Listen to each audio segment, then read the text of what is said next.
Hey, everybody, and welcome back to your favorite media response show. This is X's for Show. I'm Nico Action, and you can check me out all over online. And I'm TK. You can find me at TK Elemental. And I'm Kevo, your producer. You can find me at Kevo Really.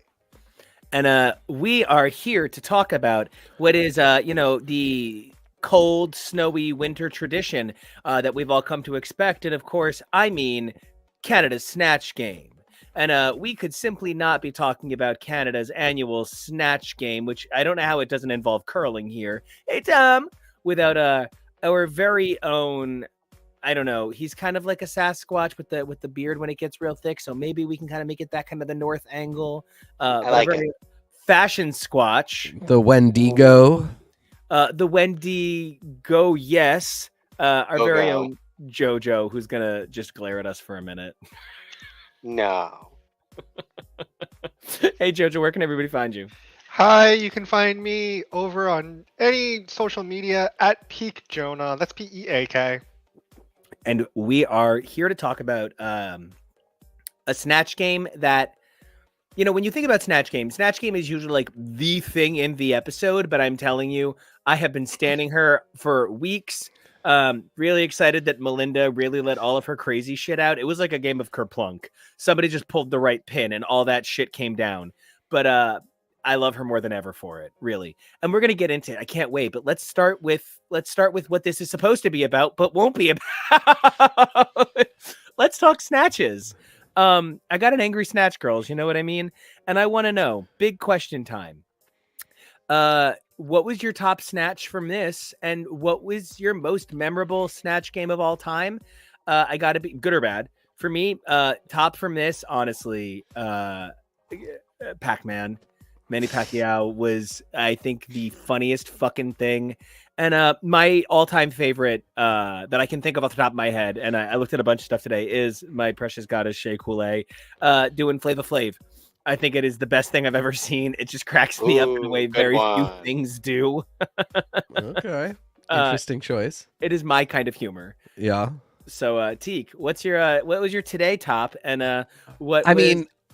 So we'll get into it more when we talk about the episode. I do not think this was a successful Snatch game, unfortunately, and I have a longer rant about how they've just kind of terrified the poor contestants into no longer being able to handle Snatch game. Jada being like, girls, you can breathe. Yeah, exactly. And it's just exactly from that season onward, it has turned into like, we just have to suffer through this and hope you don't do the worst. Nobody is any longer hoping to be the top corner best contestant.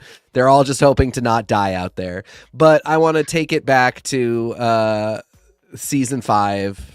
Ms. Jinx, Little Edie, that Grey Gardens was a classic for me. I was surprised that she didn't perform any of her songs with the New Bohemians, like What I Am. No, cut him off. Close this mic. And then I'm married to Paul Simon Broom. It was good. I thought there was a lot of merit to Manny Pacquiao, but I didn't think it was that good. And so going off of nobody being that good, I want to give it to the person who picked the character that they could absolutely do no matter what. I just wish they had made it funnier, but otherwise it's Denim with Julia Fox. They are the same person in drastically different bodies, but that's by both of their choices, so I love that for them. There are just enough out there Julia Foxisms that I really wish she had taken like 20 minutes of notes, and it would have been a real slam dunk. As it was, I just enjoyed it the most. So you go, Denim. I would have loved a Samantha Fox impression. Okay, but the pants stay on. Not enough Samantha Fox references, and this is a UK. Oh, this is Canada. I was like, and this is a UK show. They were owned at one time, or is that still technically are, right? Yeah, go worship at the altar of your false king. All divorced and stuff. Anyway, before we talk about how Justin Trudeau is way too beautiful, Jonah, what was your big drag takeaway from this Snatch? And what is your all-time fave from the great Snatchatorium of Fame? So I will give you my favorite Snatch game ever of all time. Personally, All Stars 2, Alaska's Mae West. Alaska is a genius who really understands Drag Race as a format, really understands what will make RuPaul piss herself, but also Alaska is a very natural at improv, very funny. And I look at that and I'm like, that's the example of a good Snatch game.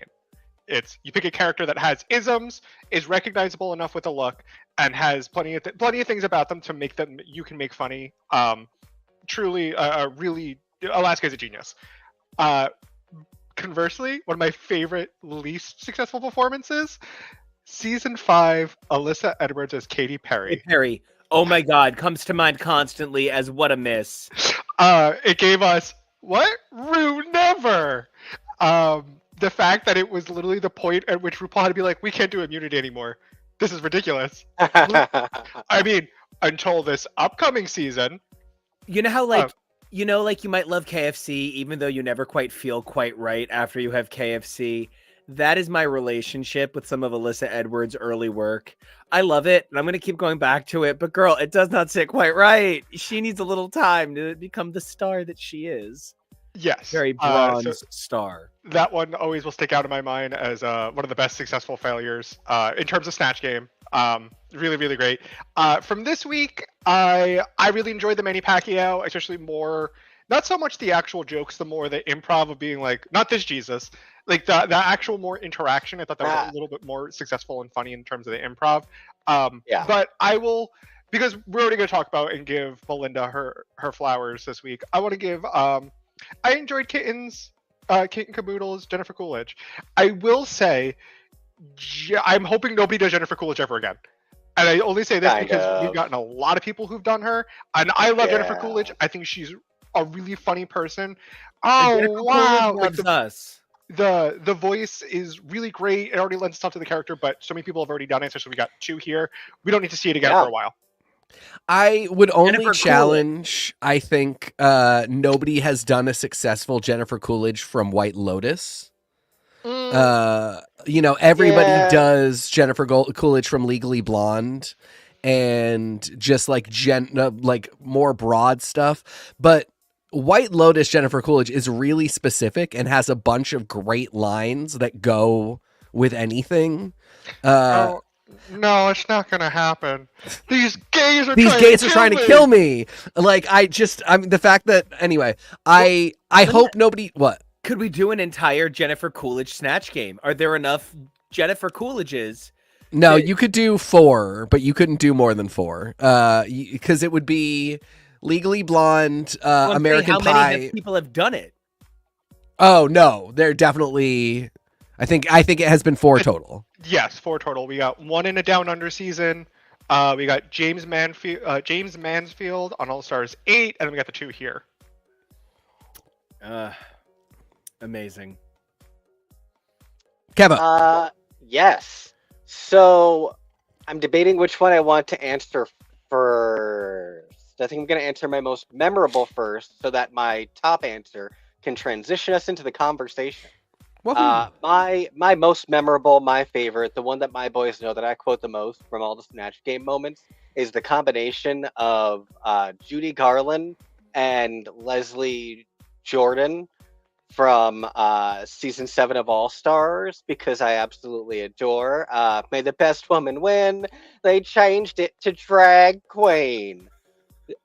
Fell on the floor laughing. One of my favorites. And as for my top Snatch from this week is sort of a loss of potential, one that I really was hoping for and has me really concerned about this contestant's chances.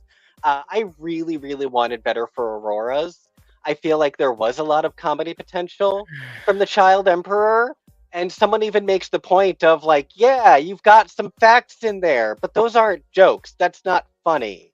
And I am really concerned. I'm always concerned about contestants potentially getting in their own way. And I think we saw a lot of that this week, whether it was Melinda's meltdown at the top of the episode or the way that some of the queens got in their way when it came to who they chose for Snatch Game.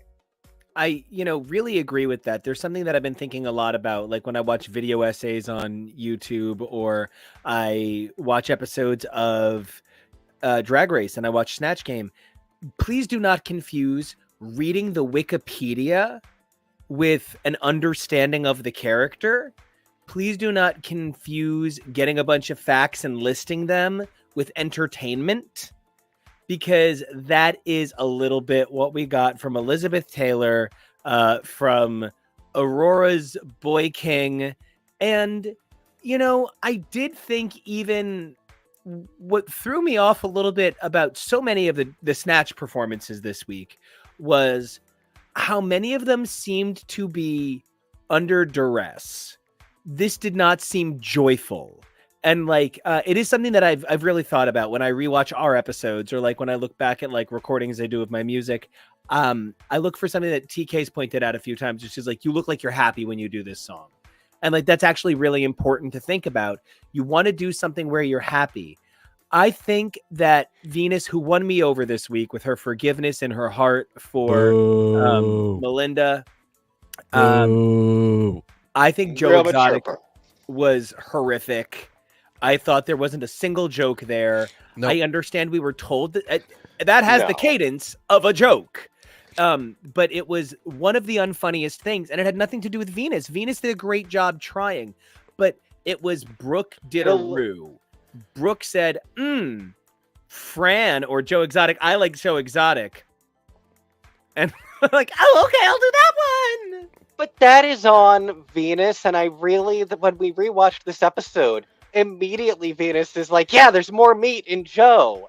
Put up no fight for Fran, and, you have to stand up for yourself a little bit, especially in a situation where, like, I don't think that Brooke was horrifically suggestive that she should not do mean Joe at or all. anything. Yeah. Not like mean, but like not aggressive. Like she just sort of was like, well, I don't know. And Venus immediately folded.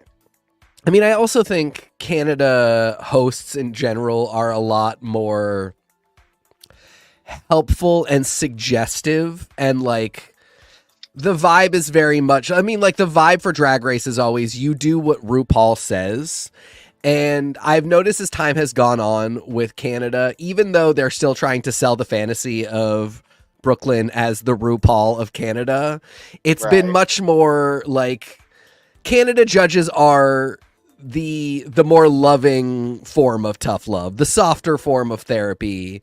That's why Jeffrey had to go. Well, I do think Brad ultimately might be a more poison pill, but I don't think that Brooklyn was going that hard on the idea. I think she was saying, like, I don't think your Fran Drescher is going to be funny, but in a pretty loving way. And the thing about it is, Fran Drescher is a nasally, very Jewish voice that if you don't get it, which I think if you are Venus, you probably don't, I don't think you're going to make it funny, and I think you might make it offensive. Yeah. Joe Exotic was 2 years ago, and you can write all of that down. I'm never going to financially recover from this. The monologue about how he has 2 boyfriends and he's on drugs. It's all there. We didn't even get that bitch Carol Baskin. Exactly. What have we got? I killed Carol Baskin's husband, which was wrong. I mean, wrong lore, but also like you're saying, TK, Joe Exotic has a lot more of those bullet points of like, okay, and we're circling back to when I was talking about Mae West, catchphrases, things that are recognizable, easy things to rely on. A lot. Yep. And like with Alaska, she didn't even like, she had "Why don't you come up and see me sometime," which is perfect. That's easy. But then she had the cadence of the voice. When I'm good, I'm good. When I'm bad, I get a serious venereal disease. Like, that's not the line, but she says it perfectly. It's Jonah's excellent point that he always makes of it's about making a consistent, funny character, right? Even if they aren't perfect to the person you're doing. Yeah. Right. And what? It's the study of affectation. Yeah. It's why people can do a Cher impression even if they can't. Yeah. Because the tonality of her timbre, that unique treble tone in her nose, it's a beautiful sound. We love to recreate it. It's kind of one of a kind. The way she moves her body, her facial movement, there's something recreatable in it. And even if you can't do a perfect dead on snap out of it, because no, she's never once said snap out of it or any of the ridiculous Rue impressions of it. Rue's people know what you're so doing. wrong, but exactly, you know what she's doing, and that's really what Mae West got right. I maybe am not a big fan of Nira in general. In this edit, this particular presentation of this person has not been very flattering of the personality. But like when I look at this, I don't actually see Jennifer Coolidge. I keep being like, wait, who did Meghan Trainor? And then like I realize that it's Nira is also doing Jennifer Coolidge, and so much of it for me becomes sort of like what I was saying before. This really felt like a duress Snatch game. And they felt that way since season 11 or 12. They've just really felt like nobody knows that they're funny. Nobody wants to be funny. Nobody wants to do the work. And some of it you find out afterwards is editing. This interview that Heidi in Closet has done recently really points to that season Snatch game having seemed like and felt like it went a lot better than the edit gave the impression that it did. So that does, have to be taken into account. But I've just felt more and more like you see so many people. And again, like I'm giving Venus a hard time here because it's right here and we're talking about this episode, but just no research whatsoever. And my problem isn't with Venus. It's with the situation production has created where these girls don't have the opportunity to be that. And it's not even this show's production, it's the situation we've garnered, because I thought Venus did an admirable job. Also, Amy Yonsei, my queen, girl, I love everything about you. You are the most unbelievably handsome flyboy that In Living Color should have hired. That look is so fucking killer. That confessional look is so hot, it's insane. And gay Black Jesus was so fucking perfect. That was so funny. I want to mention what I think part of where this episode I think faltered is a lot of these queens themselves have admitted and talked about they're not comfortable with comedy. Yeah. We have two people between Kitten and Melinda who feel comfortable and okay to kind of just go into it. We saw that with the shopping Reading channel. challenge. And, I think for that, when Venus was able to kind of write her own character, figure out what to do, and feel a little bit more comfortable, she was able to lean into the funny of that. But most of these queens here are not funny. They don't do comedy as their main gig. And I can tell that a lot of them felt uncomfortable doing this very long, extended improv format that is very hard. It is a lot. And I never want to paint Snatch Game as easy. But I always look at, if I'm of the idea of like, I'm going on Drag Race and I make it to Snatch Game, I would never want to do a bad Snatch Game. That would be like my worst fear. It's what do I do? How do I succeed in this challenge? Granted, there are factors that I wouldn't be able to control. If RuPaul did not like me and I somehow made it to Snatch Game, I could have an amazing characterization and be funny, and RuPaul will give me nothing, and they can edit it to be like it's bad. There are factors at hand about that. My thing is, I would never apply to be on this show without some kind of sewing class, yes, some kind of improv class, and 3 possible characters. I don't think it's asking too much. I mean, because honestly, some of it is just the cover of I Tried. And like, it's very clear that some of these people do not even know yes and rules. Oh my God. Yeah. And that's, I get it. I get that not everybody is naturally funny, but like, I just wouldn't apply to the show. I'm not going to apply to be Have you not watched computer science, graduate program without ever having taken a single, programming course in my life. And go ahead. Well, and Nira, like, as a great example, I felt so bad because Nira clearly was like, oh, can I get a piece of that? And like, I almost felt like Nira tried to open to Kitten with an olive branch. Can I get some of that when she was eating the hot dog? And then Kitten took the swipe at Nira, which I didn't love, but I was fine with because it was kind of in the nature of being like a catty bitch on Snatch Game. And then like what I would have loved, and it's obviously if you're not that fast in the moment, you're just not that fast in that moment. If Nira had been like, well, I didn't realize that Porky Pig lost the stutter. Like some sort of quick jab back in a playful way on the same level. But that is really part of what it comes down to is these, Jonah, you said it so well. Even if they are willing to jump in, like Aurora seems to be really willing to give it her all, she clearly wasn't comfortable. And I felt like the most glaring example of this is Kiki Ko, who is such a phenomenal, like there isn't a bad girl on this screen right now. This is an unreasonably talented season. And Kiki Ko is so beautiful in and out of drag, this incredible personality, so emotionally connected to the cast and specifically my precious Melinda. And I think Melinda is my Canadian Lucy LaDuca. So I do think it says a lot though that Melinda and Kitten were the two that could improv. Yes.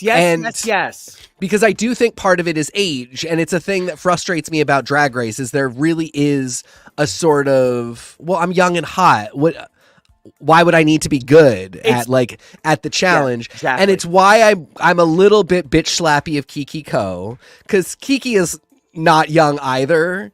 And I think Kiki went in with a set of really strong skills, one of which is not comedy. And I don't believe Kiki is the one that I'm like, I know before now you could have gotten a little bit of training in being funny, just funny enough to be on stage and throw a joke out there. And, like I said, I'm not trying to discriminate on age too much, but like when you get older, you learn to yes and life. You learn to yes and your frozen fucking pipes that you now have to fix and live in your house and turn that into something that doesn't make you cry every day and it makes you funny. When you are Denim and you're 24, it's kind of a different story, which is why like I wish Denim had been better because I think she is perfect as Julia Fox. She just like her Uncut Gems joke was not there. And there were a few other things that I just think could have made it so good. But I can see that like this is a kid that has not quite had to make a lot of shit funny to be there. So, I forgive it a little bit more. And I'm sorry to go hard on Kiki Ko, but like she could have been the third tripod with Melinda and Kitten. You're fair. She's talented. You're not like shitting on her. Yeah, no, it's specifically because I'm like, I've seen you make outfits that make the judges weep. So I think you can do an improv challenge. You can do one and not be in the bottom. I think a pitfall I see a lot of queens tend to fall in more recent seasons is they have the look down and they think that's it. Yeah. Or they have something like Queen of My Heart, who I am still rooting for. I love Aurora. I think thought of the joke with the tiny hands, which were funny when they were first revealed, and then unfortunately it didn't really go anywhere. And I think that's that pitfall. Another person I want to really highlight their Snatch Game. We even didn't get a lot of it, but I loved hearing about them talk about their prep, was Denali on season 13 and their Jonathan Van Ness, and how they drilled in their head repeatedly, okay, what kind of joke can I say here? What do I say? How do I react? And like just keep going through over and over of like, what do I need to do to make this funny in character? Snatch Game truly is just Dungeons and Dragons. It's all just improv. And people think because improv is unscripted or not fully scripted, you can't be prepared. You could be very prepared for improv if you have that a kind of Rolodex of certain just phrases that you're like, okay, this is a funny thing that they said. I can just say that here if I don't know what to say. Well, and it's like it's the format is precise. Person is so this, they did their blank. It almost really doesn't matter what you write. If you know it's going to be person, place, or thing.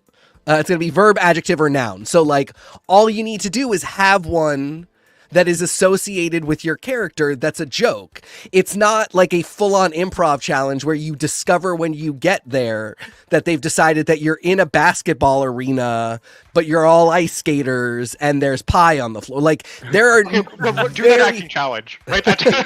Write that down. I could do it because I've done a ton of improv in my life. But, we've seen... You know what it is. Literal dozens of these. Yep. And the format does not change. It is always a question that you have to write down, and the answer is going to be noun, adjective, or verb. You can make that, if it's noun, that bitch Carol Baskin, dude. Like, it's done. You're good to go.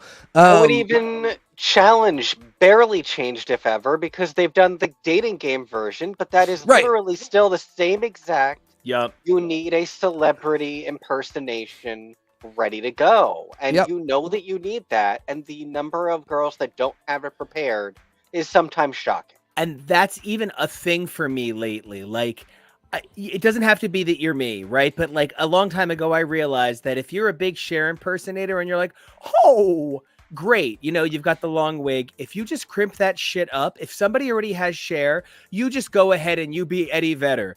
It's the same impersonation. If you do, and if you just like make it a little twangy, it's just Tom Petty. It's exactly whatever you need it to be. And that somebody who does Jennifer Coolidge couldn't think of another sort of, and not that they're the same person, but I would actually think that, and I can't think of the actor, Carol Kane.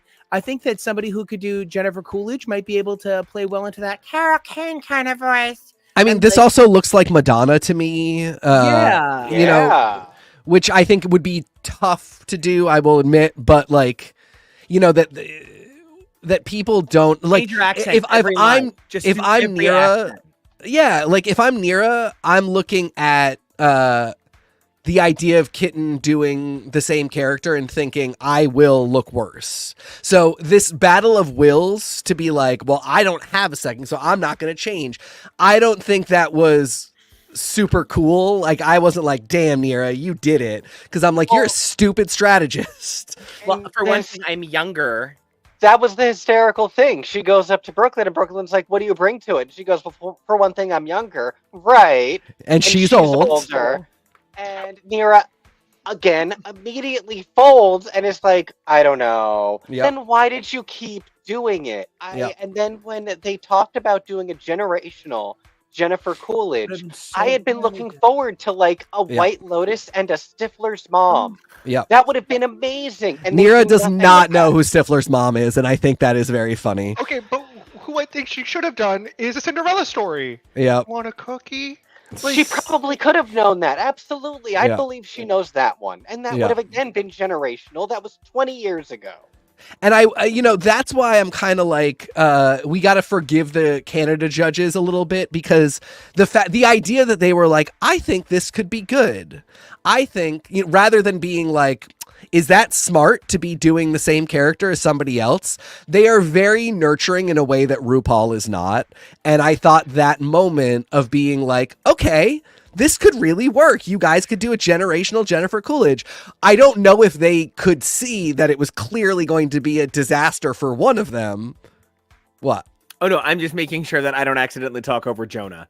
Jonah. He's swallowing so much air, it's like he's on a respirator. Well, two things. One, RuPaul often does up these weird things. Like, what if you play this person's sister who doesn't have a sister? Exactly. It's the weirdest suggestions that, like, seasoned actors. Ramsey. I think Kimmy Jong-un changed her life forever. Yes, I think after that, she was like, I can just suggest anything for these people now. Constantly looking for that necktie. At this point, we're doing, fictional characters, so anything is possible, especially when as the brand gets more money and they're more willing and lenient to get more copyright. Be like, hey, can we borrow this character? Whatever. In my dream world, they would have sat down together and be like, okay, let's make this funny. Because the thought of Jennifer Coolidge interacting with Jennifer Coolidge is one of the funniest things. Like, wow, it's like looking in a mirror. My funhouse mirror. So good. Like, wow. I'm even hotter than I imagined. Like, the more interactions I think that they try to plan together, and almost even work together if this was a team challenge. They both probably could have succeeded together, and that would have been kind of spectacular. I just think the thought of Jennifer Coolidge talking to herself is hysterical. But and I'm not going to blame someone for being competitive and be like, nope, I'm going to do this myself. I will take the win. If I see you're a little bit weaker, I'm going to pounce. It's a competition at the end of the day. It's just. We also can we take a moment to talk about our dearly departed, who Luna Dubois. One, you have one of the most beautiful faces I've ever seen. I love your makeup so much. You paint so severe, and it's so gorgeous. The mug in the face is right. I could dance to it. Really great dancer too. What's so funny is that TK showed us a clip of Mary. I showed you 2 clips of Mary earlier that day. Literally, not joking, earlier that day. And for those who don't watch Real Housewives of Salt Lake City, it is one of the more unhinged seasons, and I don't think there's a lot of production in that. Like, there are a couple of seasons where I'm like, they know they're on TV, they know what they're doing. Like, I don't think they act like that in real life. No, I think a lot of them do act like that in real life, and they're just happy to catch it on camera. Mary says a lot of the most out-of-pocket things in, unfortunately, the funniest ways possible, and I didn't get a lot of that characterization. I think Mary's a little bit harder to do because you have to be really comfortable with just saying something stupid and out of your head. I feel like most gays at least know, most Drag Race gays know the Trixie Motel call. So the fact that she didn't reference that at all to me was just, again, it's just like, this is something that requires 2 hours of research at home. You need to sit at your desk, say, who's my character? What are their lines? And you stick that little piece of paper in your backpack when you go to Drag Race. And it really does feel, you know, I'm saying 2 hours because I really do feel like that's like kind of, I would sit at home panicking about this for days once they told me I was on. I mean, I would panic about this for years before considering applying. But like, you know, let's assume, because in this world, I will be terrible at doing makeup and making my own clothes. So let's assume that those are the places that I would need to really spend my time shoring stuff up. If nothing else, just sitting down and having some stuff prepped. Like I said, that the Trixie call is just such an iconic moment and works so well and establishes that her eyes are insane and she's just constantly making weird eyes, but then like she tells insane stories constantly. You don't even need to quote the exact ones. They're just always like somebody in my congregation and then insane story. Make it up. It doesn't have to be real. No, it doesn't have to be real at all. Real. And she's sitting next to Jesus and she's a minister. So, you know, I just... Absolute. I think a great show, like get rid of Glam Slam next season and do Drag Race's improv boot camp, where you take like just a bunch of queens, like unknown queens from around the world, and just have them do improv challenges with like some really good instructors. Because if you get seriously like 2 days of improv instruction from people who are great at it, it is a training, it's a bike thing. Like once you can figure out how to ride a bike, you can do it forever. If you just get a little bit of improv training, everyone is funny. Everyone can say yes and then whatever comes into their head. And if everyone is doing that, you hit comedy really fast. And it just is so clear. I don't blame the girls for not having all the training. I do blame them for having absolutely none, because it's so possible. Well, we're going to make a quick circle back to Snatch Game in a moment, but we would be remiss if we did not take 2 seconds to talk about Melinda. Okay. It is hard to be human on television. Right? Because being human on television means that you seem crazy. And Melinda, that entrance look is that bad. And I don't always get your makeup. I think out of drag, I think you're a real hot dude. I would ask your Manny Pacquiao out on a date as well. I hope he's obsessed with my lips. And I really understand that Melinda was put in a place where she feels like she's underperforming and all eyes are on her. And I really was taken a bit by Venus's forgiveness, because magnanimity is a really hard thing to show. And Venus, it seems, didn't hesitate.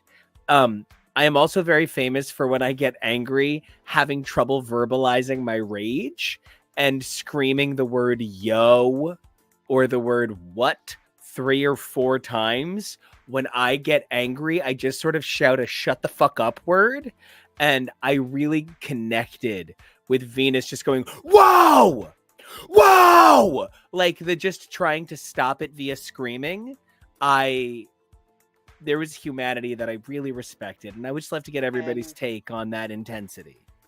I feel like what you're pointing to is even the opposite of what we got out of the Coolidge conundrum, which is they both had a very human moment where they both looked away on screen, and it wasn't even just the forgiveness, it was the camaraderie and recovering from that moment together. You pointing to Venus with her arm around Melinda was really important in the workroom the next day, because it was about normalizing the atmosphere of the room and helping to move on from it. And, everyone is welcome to their autonomy. She didn't have to be so physically in Melinda's space to project that comfortability and the fact that they had come back together from that moment.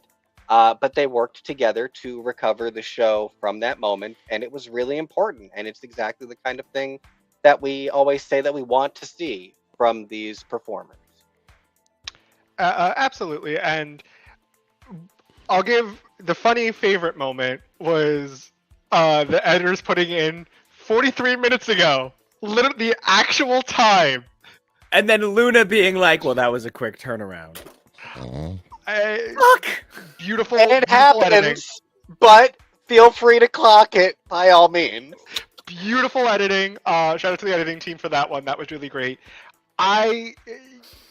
We talked about it a little bit last week that we're like, you don't blame Melinda. She is a pressure cooker. This is a very intense competition. This is literally, what so many at this point queens dream of is getting a chance to be on the show and making it far enough that you can make a name for yourself. And like that's just it.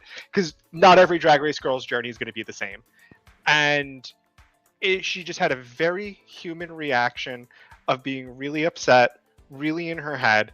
And on the one hand, she said some things that I think were true in the moment. I think it's what she was also trying to say was, I felt like that in the moment, but right now, given the opportunity, I do want to be here. That's how I really feel. On the other hand of that, I don't think it's necessarily unfair for other queens to feel like, you said you didn't want to be here. That hurts, because we all want to be here. We're all trying to win this. If someone doesn't want to be here, you don't have to be. And I do think that perspective is valid to say, if you don't want to be here and you're saying you don't want to be here, it can come across as a little disrespectful to the competition as a whole. Granted, I think there was a lot of just screaming all over each other. Truly, very entertaining, unfortunately. Like you said, Nico, being human on camera, which is why I think Tracy is a great judge, because she's not human, she's an AI. Drag lingo, I'm handsome. She just sometimes just speaks like an AI bot. Like, you just fed it a bunch of episodes of Drag Race and she just says things like that. It's weird. But it was a very tense moment that I think once everybody kind of went home, maybe they broke for the weekend, whatever it was, they came back, and I think them just kind of talking about it and taking the moment to not scream and actually have words with one another shows like, oh, okay, we care about each other. We just had a heated moment. There was some miscommunication. We still love each other. Let's just move on and let's get to the end together. It was really beautiful, really great. I commend all of them for their maturity. Does it always make the most entertaining when they don't continue a feud over? Essentially, it was nothing. Again, some of my favorite and least favorite fights in Drag Race are when it's literally over nothing. Like this fight truly kind of just was over nothing. It was just kind of someone trying to speak and then people speaking over them. So someone gets loud, then other people are getting loud, and someone walks off set again. Truly, this fight was kind of about nothing. But I respect everybody for kind of just taking a moment, coming together, and being a sisterhood. TK Elemental is Latin for braced cynicism. Truly, 100%. So first off, last week we forgive Melinda. Absolutely, totally okay to have a human moment. We've all been there. We all break sometimes. No second chances, bitch. You got saved. No fucking way. No way is somebody saving me on screen after I have that meltdown and I go backstage again and have a worse meltdown.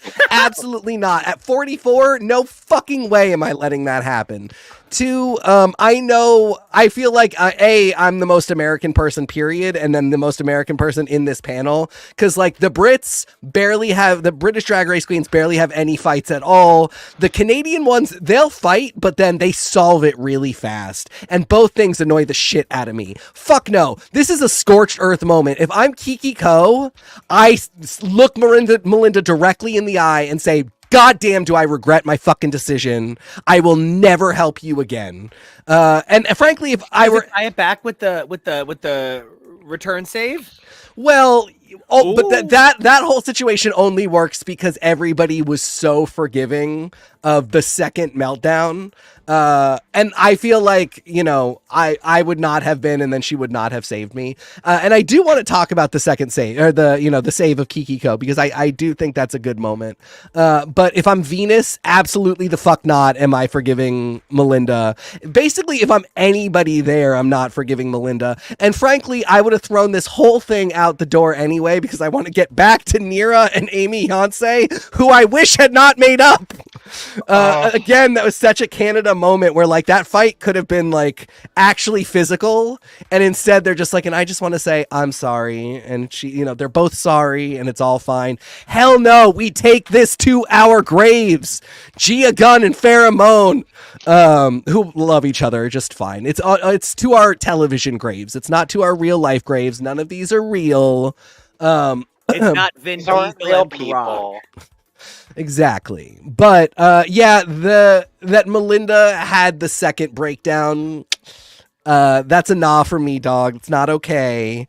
I just, I'm one of those people that as much as I really hate Cameron Michaels, I get the strategy, and I probably should never be on this show because they would not get a fucking thing out of me. They would not get a single dead face the entire time. I would be the worst fucking contestant. Is there something on my face? Pearl, again, another one I don't like, but I would be exactly like. I'm 100% certain.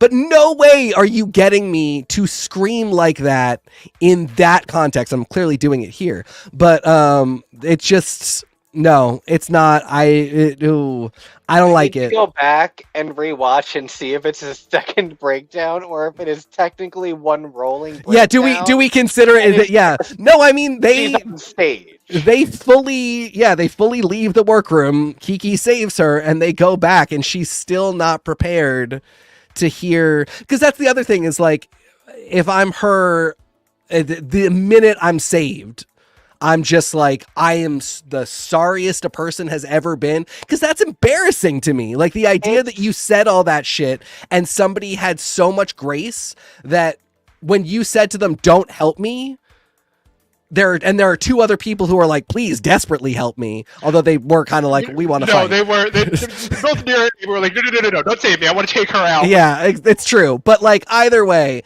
if I'm Melinda at that moment, I'm just like, clearly I'm fucking nuts. Thank you. Good night.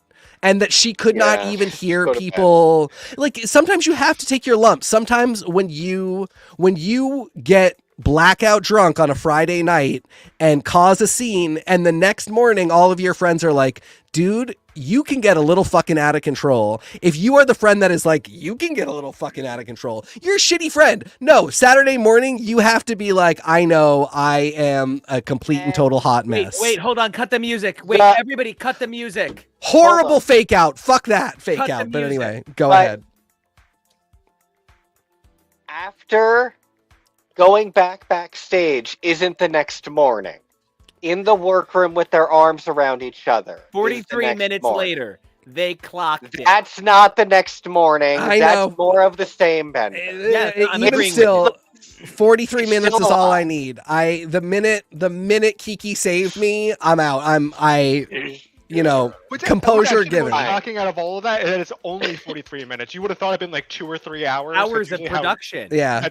That's usually how recording, especially like Drag Race, goes. But I guess because nobody went home, Of they course didn't need she's to still film. in it. Queen Also, coming in. they clearly could have lied about that time just because it sounds like a better amount of time than 5 hours later, after. 43 was just so funny. It's so Yeah. specific. Now, And now- yeah, I mean, Oh, it's just great specific. editing. now can we cut the music? Sure. Okay. Everybody cut the music. Cut the music. Next week, we're going to have a poorly named Lollapalooza that we're going to call the Great Song Off of the North Queens. Could or they whatever. not get the rights to the term?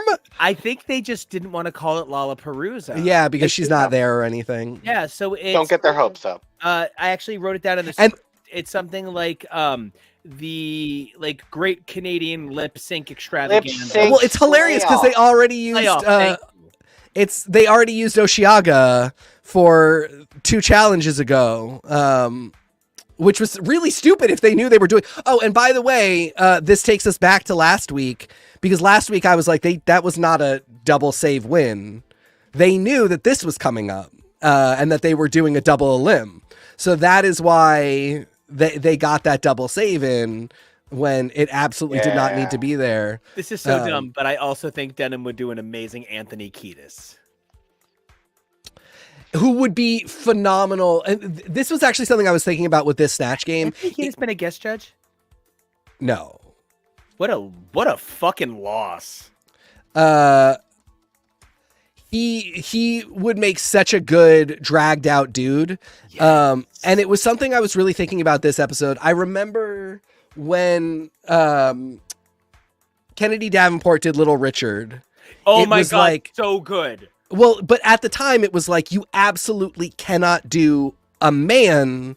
This is Drag Race. This everybody, you're supposed to be a woman. This was not too long after Alaska is really reprimanded for doing boy drag in the children's challenge. So really is not allowed. And she obviously did a phenomenal draggy Little Richard. And after that, it just crept up more and more. And I think Canada would always be more forgiving of that. But I'm really pleased with how, as the definition of drag in the context of Drag Race, because obviously in the world at large it's very different, but in the context of Drag Race, where RuPaul really meant female illusion, as that has changed because that meaning would exclude anybody who is female identifying, female presenting, it has meant that if you can do a draggy version of a man, you can be really successful in Snatch Game. And seeing 3 male characters up there, all of whom I think are really drag versions of the character. Yeah. And for me, I didn't think Melinda was that funny, but I actually thought this was very much a man dressed as a woman dressing as a man to create the character. And I thought that was funny. That was the thing that amused me. And I would have given her the win for that alone because everybody else was so not funny. I seriously can't stop imagining anybody doing Anthony Kiedis having a good time. Everybody here having a good time. It would be incredible. I think it would be really good. So I think it's really, I like being in an era where it's no longer I'm taking a risk because everybody might hate me for doing boy drag, but it really is, if you can make it a draggy dude, it'll work. And Anthony Kiedis, perfect representation of that. And I don't want to, because we're going to move on to a we're game. Yeah. But I just want to ask just briefly, do you guys think oh my God, why is my brain blanking on her when I love her so much? 1 season 8. Bob? Nope. 7. Violet? Nope. 9. No, Violet. 7. 9. Thanks. 7. Jesus, Violet. Violet did the boy drag look for the dance number. She did the tuxedo, right? No, everybody was half and half. Yeah. So that was the Okay. challenge. They specifically told them half and half. However, Violet did do some more androgynous Yeah. I kind think of that's what I'm styling. kind of like comparing. She did a naked look where she had no breasts. She had no breast, she had no contouring, and Michelle was like, "It's giving me boy body," and that's where we get ew, Michelle. And I just really feel like, there are so many high fashion queens who gave boy in such a fascinating way that, The only thing I will say is in Violet's case, she was emulating supermodels who are so anorexic they don't have breasts. That was not, no, I have a boy body, but I can make this work as androgynous. This was, I am so skinny it was that a old cry for help. 100% that. So that is still in the, like, Violet would be somebody who is still like, no, this is female illusion. Well, those are my growing pains, I guess. Especially at that time. But I think everybody now is a lot more chill on that. All right, let's move to our game. Yeah. This game is very fast. It is legit fast. Everybody gets to give a hot or not to the overall Snatch season. And I'm really excited about this. I went through and I thought about how many Snatch games I watched in a year. As somebody who has seen like literally nearly every episode of actual Match Game ever, and has been to multiple filmings of the real show. I'm very excited. That Are they still doing Match Game? It was recently hosted by Alec Baldwin. Yeah, are they still doing that one? Well, he shot someone, so now Oh, no one's really right. sure what's happening. Well, if Shakira was cleared, Alec was also cleared. No, they reopened the investigation. They reopened. Oh, Yeah, he's in trouble. Baby, when you talk like that, you make a woman go mad. So that was a little bit more of a Billy Baldwin, but we can forgive me. Let's start with season 5. The season that taught me that what I really, really, really loved was drag. That I just like, I'll never forget falling in love with Alaska. This is a big yes from me. It's got a lot of nose in it, and it's got a lot of clunk to it. But this group of queens changed my life. Yes. Hot. If you've got 3 good girls and one boot. Let's do the I was thing. gonna say, Oh, Hooter do you Boot. wanna- Yeah. toot means we like it. Boot means we don't. And it can be a Hootie and the Blowfish if it's absolutely the best thing to come out of its decade musically. if I wanted Let's to hold shoot. my hand. Yeah, I like that. If you have 3 good girls and one girl who's terrible, but so terrible she's great, that can be a perfect season. So this is a toot for me. This is absolutely a toot. We got 3 phenomenal performances. We got some amazing, terrible performances that are really entertaining. I honorable Golden Raspberry Award goes to Ivy Winters for that Marilyn Monroe. Also to Celia Cruz. Oh, is she with her hair? Her hair back in floor. Falling in love with this group of women really reminds me like why I changed my life goals. Like I want to write music for drag queens now. Like I changed my life. This season literally changed the rest of my life. I love these women so much. Really. I love. Okay, toot. Season 6. I'm gonna toot it because 2 of my favorite women on Earth are up there, but I would probably boot it for the rest of them, even including my precious milk. Toot for me again. 3 perfect ones: Bianca, Adore, and Ben de la Creme. And then such a giant disaster with Gia Gunn and Teresa Giudice, Jocelyn Fox. That it comes out perfect. This is a toot. Literally anything that Dayla does is an absolute toot. This Maggie Smith was pretty impeccable and amazing. I also just, you like my body? I love anything Adore does is just quite entertaining. This absolute toot. It's like 50-50 for me, like Nico. There's some really good ones in this, but the bad ones kind of make it hard. Oh man, season 7. I'm going to outright boot this. This is not good. This was the first time that you guys showed me a Snatch game where I was like, but everyone should be funny. What's going wrong? Yep, this is absolutely a boot. I don't even think Ginger was good in this one. No. Okay, well, I'm disagreeing. I'm tooting this. One, I love Pearl's Big Ange. The little orchard was amazing. I personally loved this Adele because it was so. The characterization of Adele on the nose and takes everything super literally was very funny to me. Where are you from? From Britain, Adele. My house. Like that. Also. Oh hi, Boo Paul. She does tantrums. Temper tantrums. It's a chew because it's memeable to me. Fair. Don't remember most of it. It's, I feel like Susie Orman is the easiest impression on the planet. And if you can't get Susie Orman right. Okay, 8 is it's I mean, you'd be dumb if you didn't toot this. Like this is a whistle, and it's tooting you to any world in Super Mario Brothers 3. This is such a toot. You can have a good day. What a reference.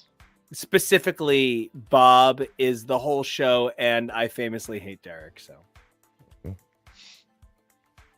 yeah, this is a toot for me. And even though I get hating Derek, this was a great moment for Derek. Mm-hmm. This is a toot because Bob truly kind of carried everybody on their back with 2 performances of 2 very funny Snatch Game characters that individually I think could have won. Also, I mean, we talked about it earlier, but Kim Jong-un completely unhinged and hysterical, but there wasn't a lot here, unfortunately. So it's still a toot, but I'm wary. Yeah, probably same. 9. I enjoy this Snatch Game, but I don't want to know what the editing process on this Snatch Game was like. I rewatched this one in particular, clips of it. I don't know. This Snatch Game feels like it was deeply under duress.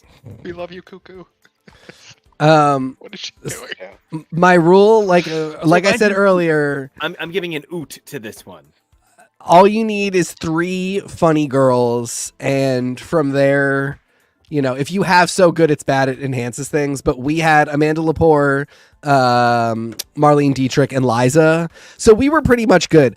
I didn't ever think Jasmine Master, Nina was funny as Jasmine Masters, but the edit kept cutting to RuPaul laughing about it, so maybe on set it was. That's what I edit on this made me seem like it's just this. None of the laughter seemed to line up with the jokes ever once in this whole segment. It's but also just bro. We did have Amanda Lepore, which was phenomenal, Marlene Dietrich, and Liza. So this is a toot for me. So I need an overall. I'm a little more overall like averaging score as opposed to individual really big highs and individual really big lows. This is unfortunately a boot for me. I think the Marlena Dietrich was amazing. I also really did appreciate Alexis Michelle's Lisha. Also, honorable mention to Shea Coulee's Naomi, which I thought was a lot funnier than they were giving credit for. I'm so sorry. You said her name, so Alexis Michelle was coming to steal my youth. I'm so sorry. That was why I screamed. Steal your whole. But and there was a little bit too many few clunkers and really like. Listen, I think Valentina is the most entertaining, most amazing reality star ever to have ever existed. Terrible this was a singular joke, and then that was it. And it is so flat. She clearly knows she's like, I'm really good at lying to myself. People tell me all the time, Nico, it's unbelievable how you convince yourself the things you want are true. People tell me all the time. It is shocking. So when I saw someone that I so relate to, who so believes in the dream, the VR troopers to my superhuman samurai cyber squad, when Valentina clearly knew she was doing a bad job and let it show, it broke my heart. Kevo, toot or boot? Hoot, because the good ones are good and the bad ones are funny for all the wrong reasons, and I do appreciate that. Ooh, there we go.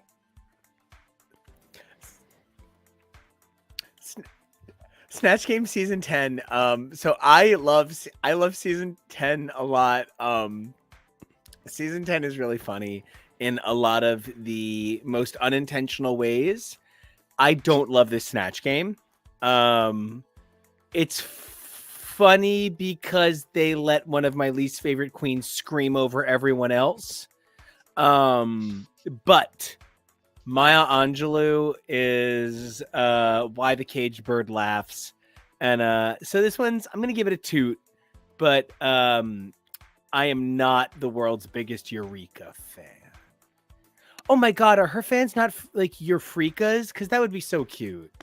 No, but that was her drag shot. That was Frankie Grande. Eureka? Oh, that's Yeah. This season. I completely forgot that. That's adorable.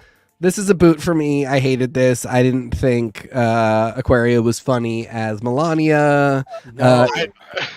Even though any hole is a goal was a good line. I don't know. I shouldn't say it wasn't funny. It just wasn't enough for me.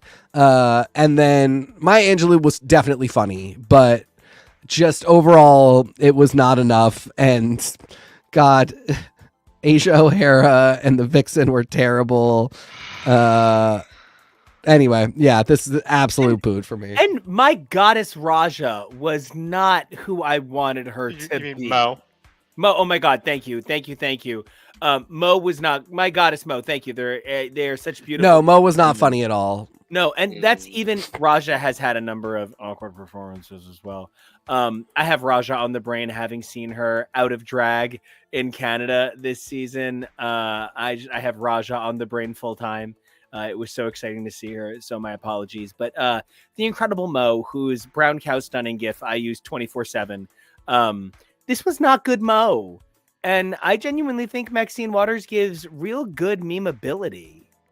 The problem is Maxine Waters had at that time. There's not much to do with the character. It's the Cheeto has to go. There's nothing really there to do more of outside of like you're an SNL improver and a writer, and you can figure out how to make it even funnier. Yeah. This is a Snatch game where I was able to peek behind the screen and realize, okay, we have the 3 people who are clearly the funniest, 3 people who are really, really bad, and 2 people who just happen to be there. This was the mark of, the curtain is not real, the wizard isn't real. This is like, you can clearly tell who did well and not. This is an unfortunate boot because I personally really liked the Melania because I thought what made it so much more enjoyable was it was completely unexpected because up until this point, Aquaria was not really funny. But the fact that she was somehow able to pull things out that were funny, like no wonder my husband's always complaining about Shina or something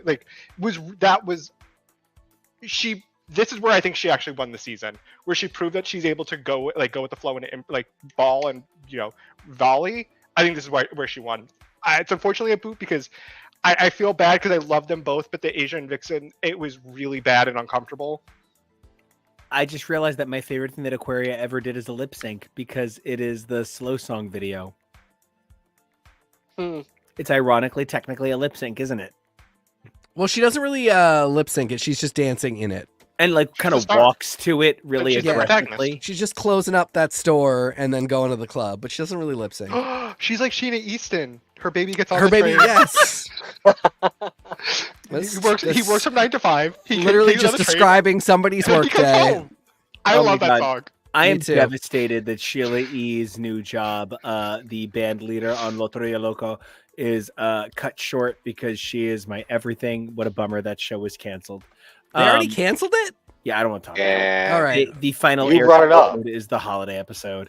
Okay. But Sheila E, girl, you deserve a band that you get to lead. I have missed you since the Magic Hour season 11. I'm pretty sure we have 20 more of these to do, so keep it pushing. 10, Kevo, your thoughts? 11. I thought I'm so sorry. I thought he already booted it. My apologies. I Nope. heard him boot earlier. I did not. My deepest apologies. I don't remember this. Because it wasn't the least bit funny. No, and I feel like this was the first one where the judges were outright like, what the fuck happened? Like, this was one where I remember there was a bit of a haranguing. Yeah, boot all around. Boot. I don't remember any of this. Overall, unfortunately, it's a boot for me. I will say I did enjoy Nina West's performance. I think she should have stuck with one or the other. I don't think she should have switched. But overall, unfortunately, it's a boot. This was not a good Snatch game. They're the only Snatch game at sea for some reason. All right. I'm gonna give 12 a toot, even though I did not think it was overall funny. I thought the performances were funny, and that was enough for me. This is a toot for me. It was enough for Maria the Robot, which was one of the funniest Snatch Game performances in the history of the show. Gigi did good. Yeah, and Jackie was great as Lisa Rinna. Yeah, this was a good one. This is a toot. I don't think the failures were really that bad. The Maria the Robot was absolutely hysterical. How very dare you? You're trying to control me.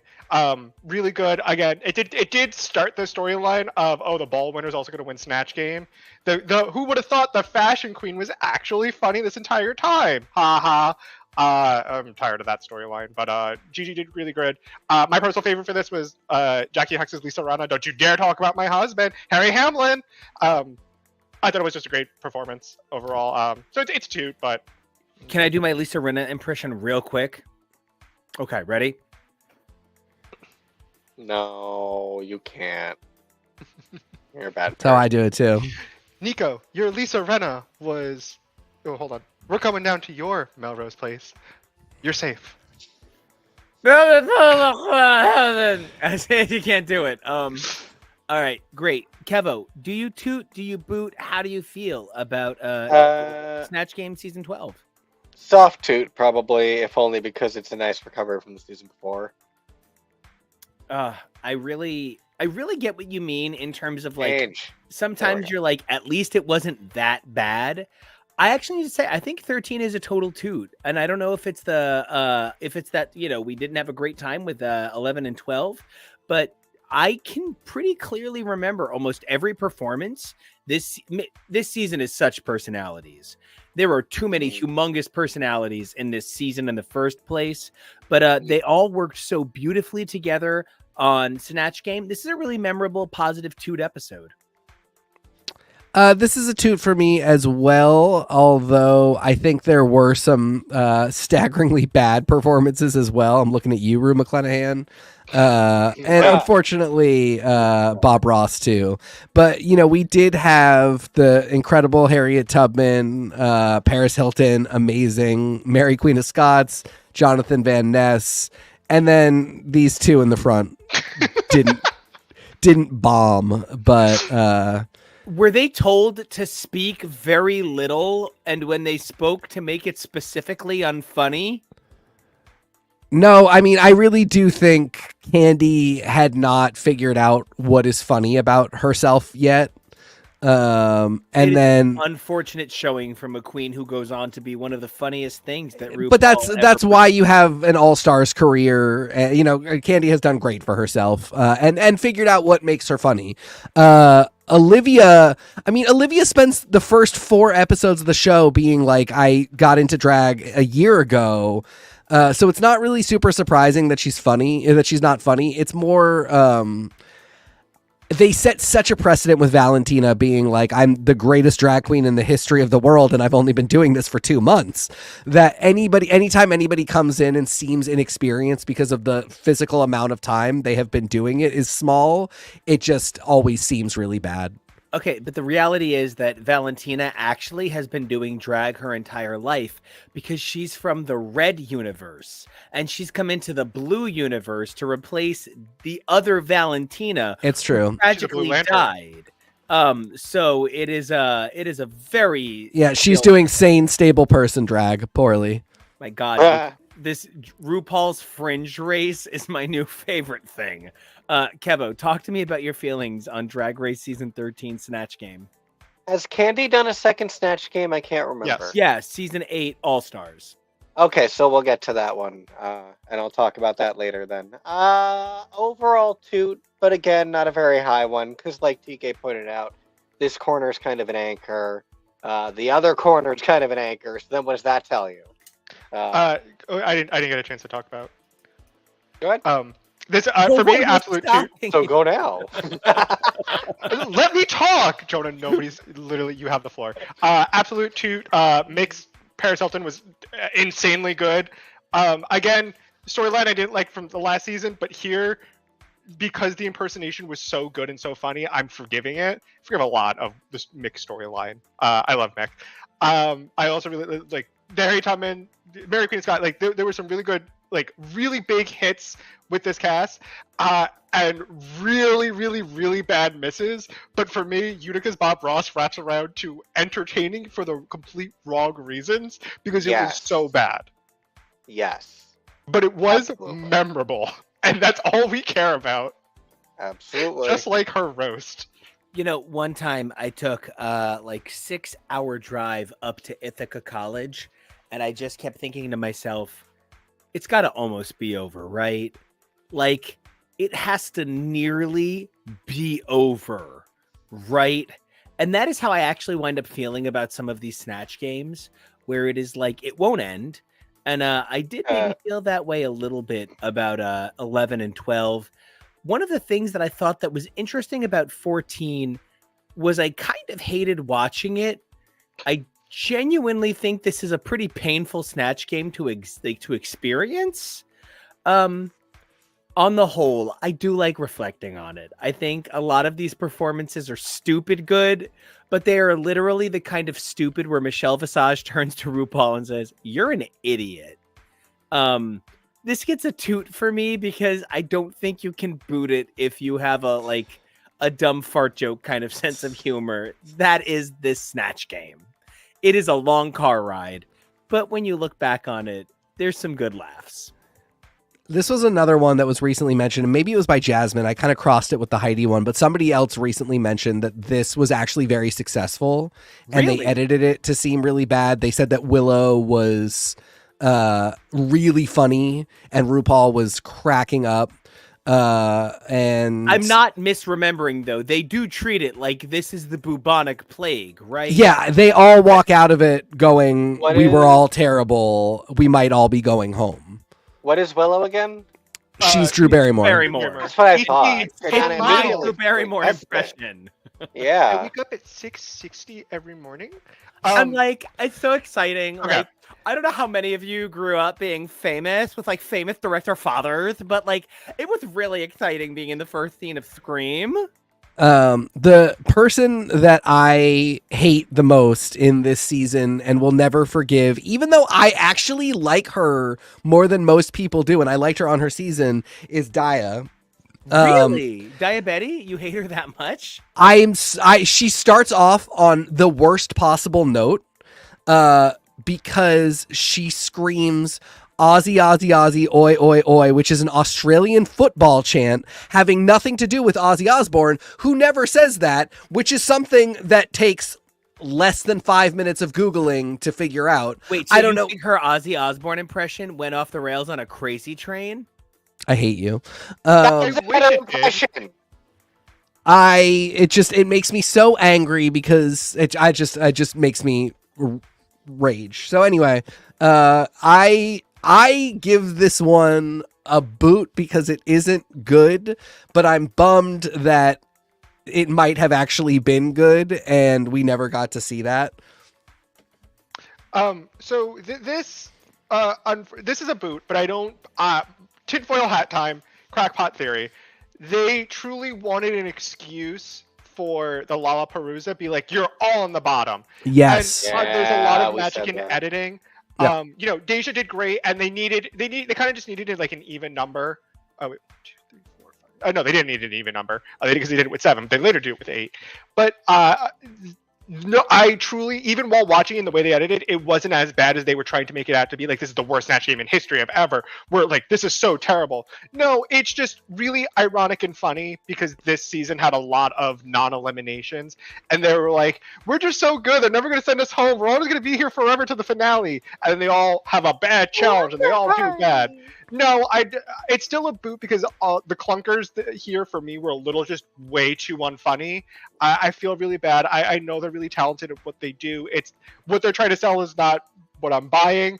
I did think Jasmine and George just really kind of were just a little too unfunny that it was a little bit uncomfortable at times where it's there's nothing going on here.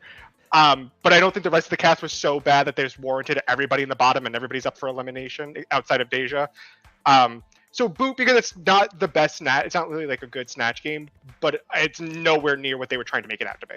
I really wonder if Jasmine and Bosco would have been funnier if they were in a different place in their journeys that they went through, particularly Bosco. Jasmine, Bosco would kill in season 15. Like a slightly more realized Bosco, Jesus. I am praying for a Bosco's All-Stars return. Yeah, me too. Jasmine, I think, might not be funny no matter what, but Bosco, I feel like if Bosco had felt more comfortable in her skin at the time, might have actually been the funniest one there.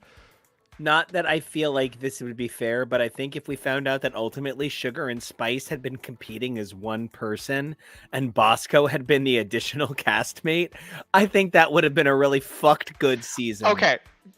What they should have done is they should have did the Big Brother thing where the twins keep switching out every episode. That's what I'm saying. Let's get together. Yeah. Kevo, save us from a Parent Trap situation. What was your thoughts on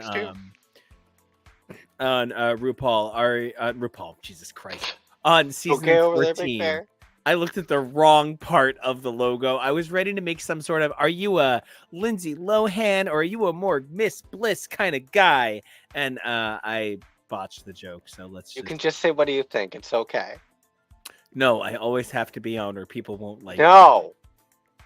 I love you all the same. I don't love this all the same, and if it really does come down to the edit, I would love to see like a better cut. So release the Visage cut, I guess. But otherwise, I'm gonna have to give it a boot. And this one, I decided to keep across the 2 slides because this would just be too many queens to have to look at all at once. So, is there one we want to do first? I just want to say, the first one first. I just want to say that, like, I'm really embarrassed. I had too many beans because I'm just tooting all over this. This is 2 great sets.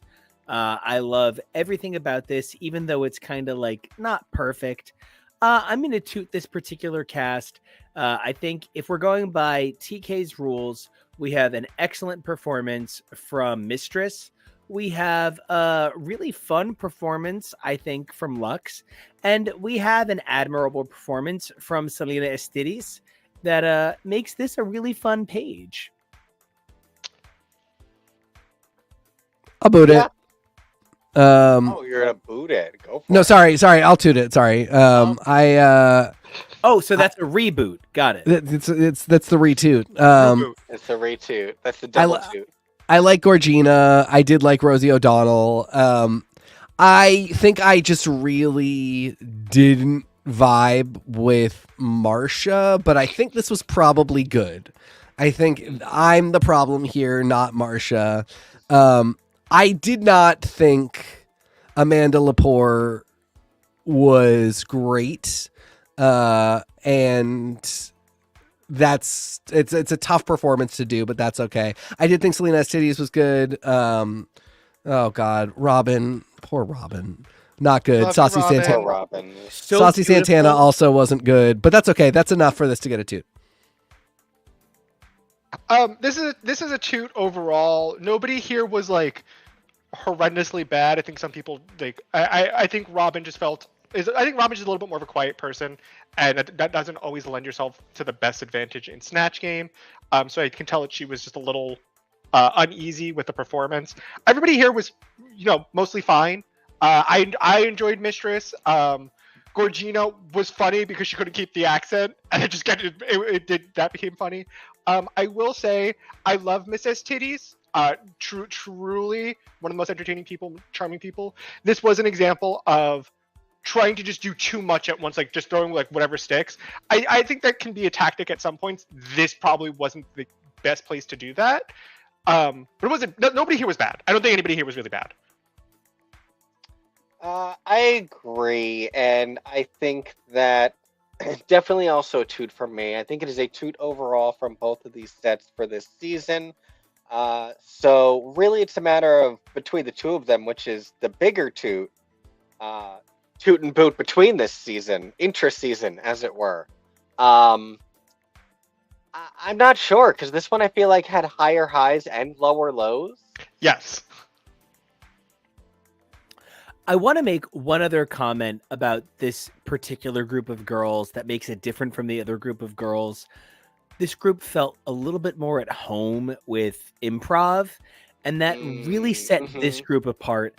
I don't know if it's just maybe the stronger caliber of performer in some of the girls seeming a little bit more seasoned, but I thought Lucy was great. This was just a lot of fun overall. I'm gonna toot it. I'll toot it as well. Lucy and Sasha do fantastic.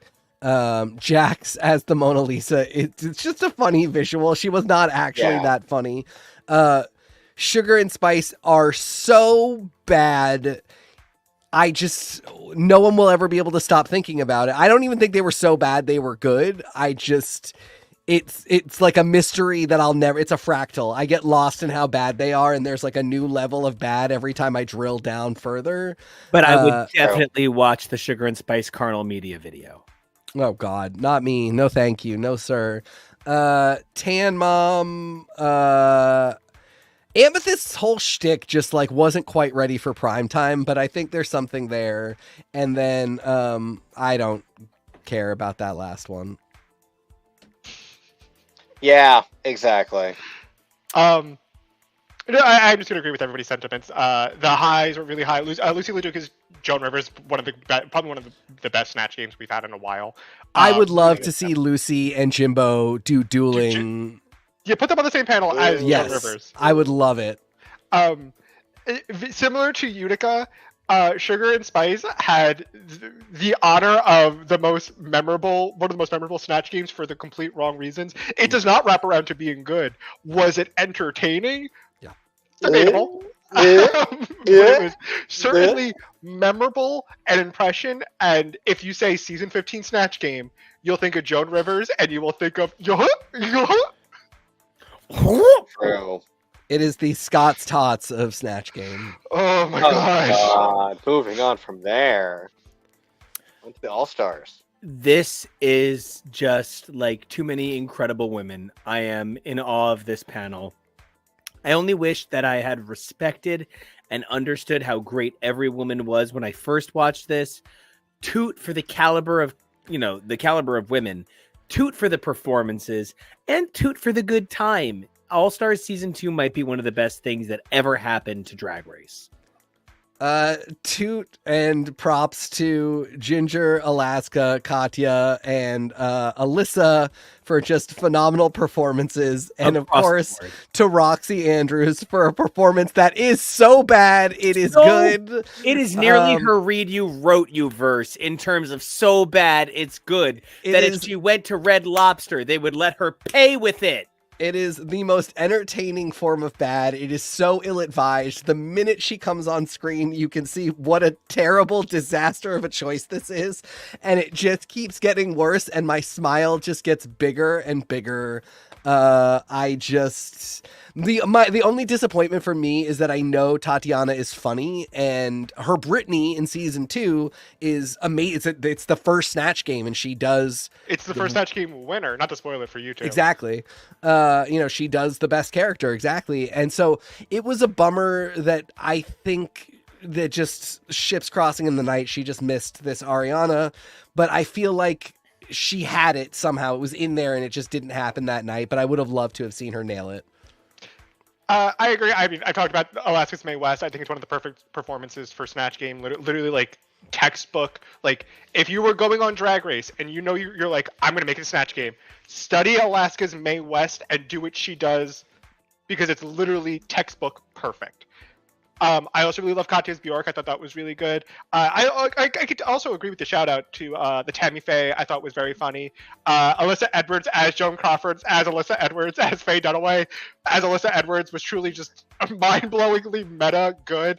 The only two like bad performances, I think just bad, were Detox and Tati. But I don't even think the Ariana Grande is that horrendous. Surface. I just don't know if Ariana Grande is inherently funny.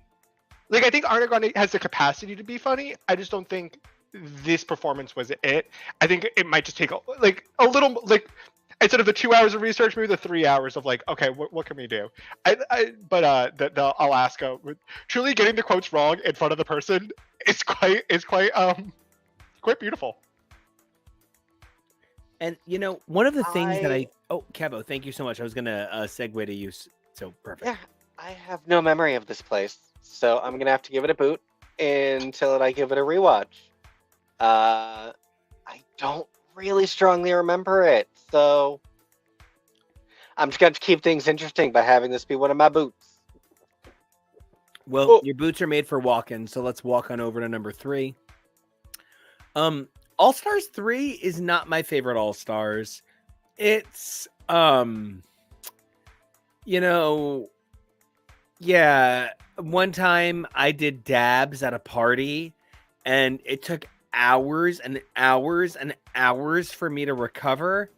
I have the same relationship with All Stars 3. This is a boot because it is just a shit show of a season and not the cleanest Snatch game. And Paul Lynde deserved better. God almighty. So something that is said is that Alaska would not have won season 2 of All Stars if she had not had the breakdown that she had. The PayPal, I'll send you money for PayPal. $10,000 after taxes. So I think it is literally one of the most unbelievably honest things I have ever seen on television. How do you not reward that? I think Trixie Mattel would not have the empire that she has had she not absolutely bombed this Snatch game. I think, I mean, she, spoiler alert, everyone, she wins. I think this is where she won because it didn't matter at this point whether or not she won because this is where it all happened. This is terrible. It's so bad. And yet when you watch it, you can't explain why because she's kind of on to something. It's just awful and it's not working and she doesn't know what to do because this is all she has prepared. Meanwhile, on the other end of the spectrum, Ben de la Creme is giving us one of the best Snatch Game performances of all time. Everybody else is basically somewhere in the middle, kind of on, I'll say Shanji and Aja are on the higher end of the spectrum. Kennedy and BB and, God rest Chi-Chi. Thank you, Chi-Chi. Thank you, because I haven't said her name in so long. God rest in peace. The 3 of them are on the bottom end of the spectrum, and then Kristen Chenoweth is just there, which is enough. Great choice to have Kristen Chenoweth there for absolutely no reason and never do anything like that or bring it up again. But this is really about setting the spectrum, setting the level of how bad things can get and how good things can get, and that is all Trixie Mattel and Ben de la Creme. And I think I have to give it a toot for that. Like, we understood new things about the spectrum of Snatch Game performances from this, and that's something. This is a shoot. This is so good. Ben de la Creme's Paul Lynde is probably my second favorite Snatch Game performance. Like, again, textbook. Dela is just so good at drag and drag race. It's actually insane. And this performance truly kind of blew my mind. Like, she is on it. I also really loved Aja's Crystal LaBeija. I want to give props to that. I think that was a lot funnier than they tried to let us on, and I don't think she got her flowers enough for that. Literally, this is where I agree. Trixie Mattel won this season. Winner, chicken dinner. We quote that at her all the time. It was so bad. It was not good. God rest Chi-Chi DeVane, but Nicole Meyer talks about it all the time. That uninterrupted Snatch Game, she got asked, "Why does the cage bird sing?" Said, "I don't know." An hour later, unprompted, said, "I know why the cage bird sings." And there were so many bad performances that they were just so good. Yes, it is me. That's why I love her, and I love the performances here were so bad that they were good, and it's so entertaining in ways that they shouldn't have been. And the high of Ben de la Creme's Paul Lynde for me truly puts this above and beyond so many Snatch Games. Perhaps not the truest and brightest of toots, but a toot nonetheless.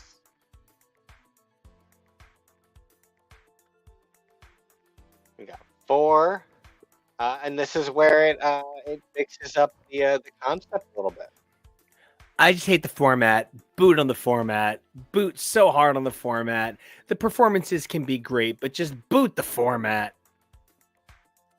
Yeah, boot the format, and I do think it's a bummer that we have stuck with this format. I know the idea is that it gives a little more space to each girl and a little more room to interact with Rue and the celebrity.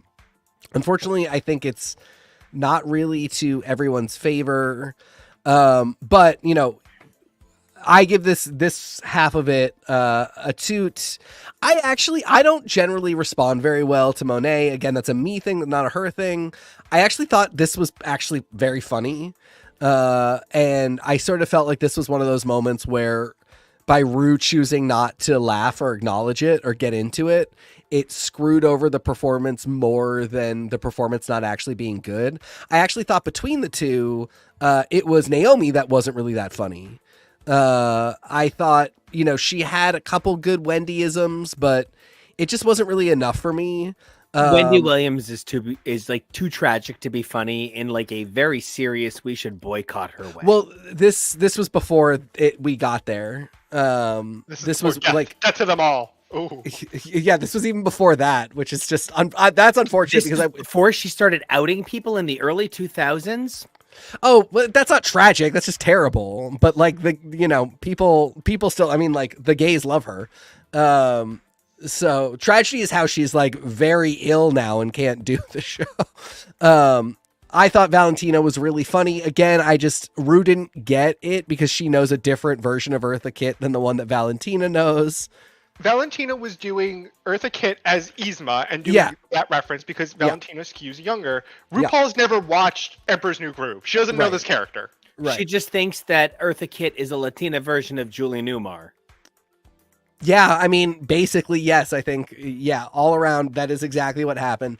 I really do wonder if a producer knew beforehand what was happening and specifically didn't say anything. But I mean, I thought that she was funny, and I thought it was unfortunate that it kind of missed all around. But, you know, we got Caitlyn, and that's all we needed. This half of All Stars 4, I enjoy Trinity's Caitlyn. Malibu, baby, yeah. I thought Naomi falling as Wendy was funny, and also just a better performance than her Tiffany New York Pollard. So like we love the growth. Redemption. I also thought the Eartha Kitt was much better than RuPaul was letting on because RuPaul doesn't get the references, but because we understood them, I thought it was funnier. It also gave me my favorite moment of reality television ever. Do you really think I could go home right now? Like truly, iconic. Toot on this side. My biggest reason to boot this along with the new format is the fact that they did it so late in the season when you're waiting for a real Snatch game to have it be something new and have it be only 4 contestants. That's really disappointing. It's why I would probably give a bigger toot to the next season. All Stars 4 had a second half. I don't have a second half in any of my... So I believe you. I didn't have it here. I missed an image. Okay. All right, let's take a look at All Star Season 5. I think that All Star Season 5 is a lot of really memorable performances. If I'm not mistaken, that's Walter Mercado in the middle. Mm-hmm. Of course, my precious Flava Flav on the bottom. Is that Eartha Kitt in the middle? Yes. You know, that's just like a whole litter of Eartha Kittens, and it's a little overwhelming. This is an overall toot, but I think realistically, these toots are made for walk-in, so it could walk over into a boot if it really wanted to. But this was a pretty good time, and if I'm not mistaken, Jonah, I do believe you believe that this particular Snatch game is set to a sensible temperature. A sensible 74. TK, would you like to give your opinions before I do? No, go for it. This is a toot on the strength of Flavor Flav, Walter Mercado, and Eartha Kitt. It's a toot because of that. Cracker was fine. She wasn't the best, but she really wasn't that unfunny. She probably would have had a safe performance if there were more people there. The Lady Gaga was whatever. It really is almost a boot for the Jeffree Star and the Ellen. Those were two like horrendous, uncomfortable performances that were really bad. Were not in the spirit of Snatch Game. Really bizarre choices, just character-wise, as well as choices made during Snatch Game. It's still a toot for the strength of the other three people doing so well, but those two almost really did drag it down. Yeah, I mean, I completely agree. Jujubee for me is the total savior of this. I don't know. I just didn't really vibe with Shay's. It is a me thing. I don't think it's her doing anything wrong. Just like didn't hit me in the moment, but I was just living for Jujubee and cracking up. Sensible 74, so good. Yeah. If she was a real Latina lady, she would keep the house set to a sensible 83 I was gonna say. because there is not a single Latina in Hialeah who would not set their thermostat to a sensible 83 degrees. But that's just although amusingly, she is a Laotian from Boston, so it really could go either way. You know, that is very much, we're talking jungle temperatures or Arctic, and clearly she goes the Arctic direction. Oh my God, that is an unbelievably good joke. I am just trying to speak from experience from my Cuban family living in Miami. Kevo, talk to me. Toot, boot, how do you feel about this? Overall toot with this one, I think. Not a super high toot, but overall. All right, that brings us to All-Star Season 6. Again, I think this should be 2 images, but we might have only the one. This actually was just a boot for me. I don't like All-Star Season 6. It's not my season at all. Boot. Same. Jonah. This half, I actually boot this. I toot this half. I enjoyed Ginger's Phyllis Diller. I thought that was pretty funny. I also enjoyed Kylie's. Sorry, my brain is blanking. Dolly Parton. I thought they were actually two of the two actually only good performances this Snatch Game. The other half really was a boot for me. That was not good. I agree. These were good. Raja as Latoya, and do you remember when was it catnip? She's like, we were doing all the catnip, and we're just like, no. She's like, I don't either. the full lack of volleying to be like, yeah, no, just stitch it. She truly took one joke RuPaul gave her and just ran with it forever, and that's what it made RuPaul laugh. That's all you have to do. She was safe. It was fine. Yeah. I do, man. I really do end up really liking Raja. She's one who really turned it around for me for really not liking her on her season. But yeah, unfortunate that for the other half, Pandora isn't good because Pandora is very funny, and her Carol Channing from season 2 was one of the iconic originals. And then Eureka isn't funny. Oh well. So yeah, I give this one a boot, even though, I don't think Ginger was bad and I don't think Kylie was bad. I just don't think they were great. So Eureka is about frequently as funny as Robin Williams after 1 Hour Photo. So, Kevo, I actually genuinely loved watching you watch All-Star 7. You were so excited for it leading up to it. You fell in love with Jinx. It was really incredible watching you come in. You'd seen drag shows in person, but it wasn't really until you fell in love with Drag Race Season 5 that you showed a powerful reaction to these sort of performers. And I was predisposed because of my dad, Russell T. Davis, to have affection for Jinx Monsoon and her upcoming appearance in Doctor Who, and absolutely has proven the worthy of the excitement that I have for whatever, probably amazing, role she is going to have in season 1/series 14, whatever we're calling it. And like I said at the beginning, this is probably my one of my favorite ones, for real. So, toot. And Snatch back. That's always nice. However brief. Knuckleheads. Oh my God, Jonah, go. Absolute toot. Everybody did really well. This is also, a season of winners. They want to put everybody at their best light. A couple people probably struggled a little bit. I think Evie and Jada didn't feel the most comfortable in this setting. In Evie's defense, evidently from the library challenge, Evie's dick is so heavy it must weigh terribly on her personality. I mean, when I was doing a line of coke off of it, I had time to stop and reflect. I've become my mother. I just think those were the only people who I think stumbled a bit because I didn't think they felt the most comfortable in this setting. But like they literally talk about how they had to put Jinx there because they knew that Jinx was going to not only make everybody laugh, everybody just kept breaking character because that's how funny it was. Again, up there, probably the number one for many people. Truly exemplary, above and beyond.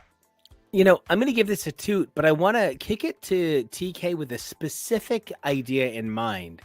TK, you are the one of us with the most media real experience.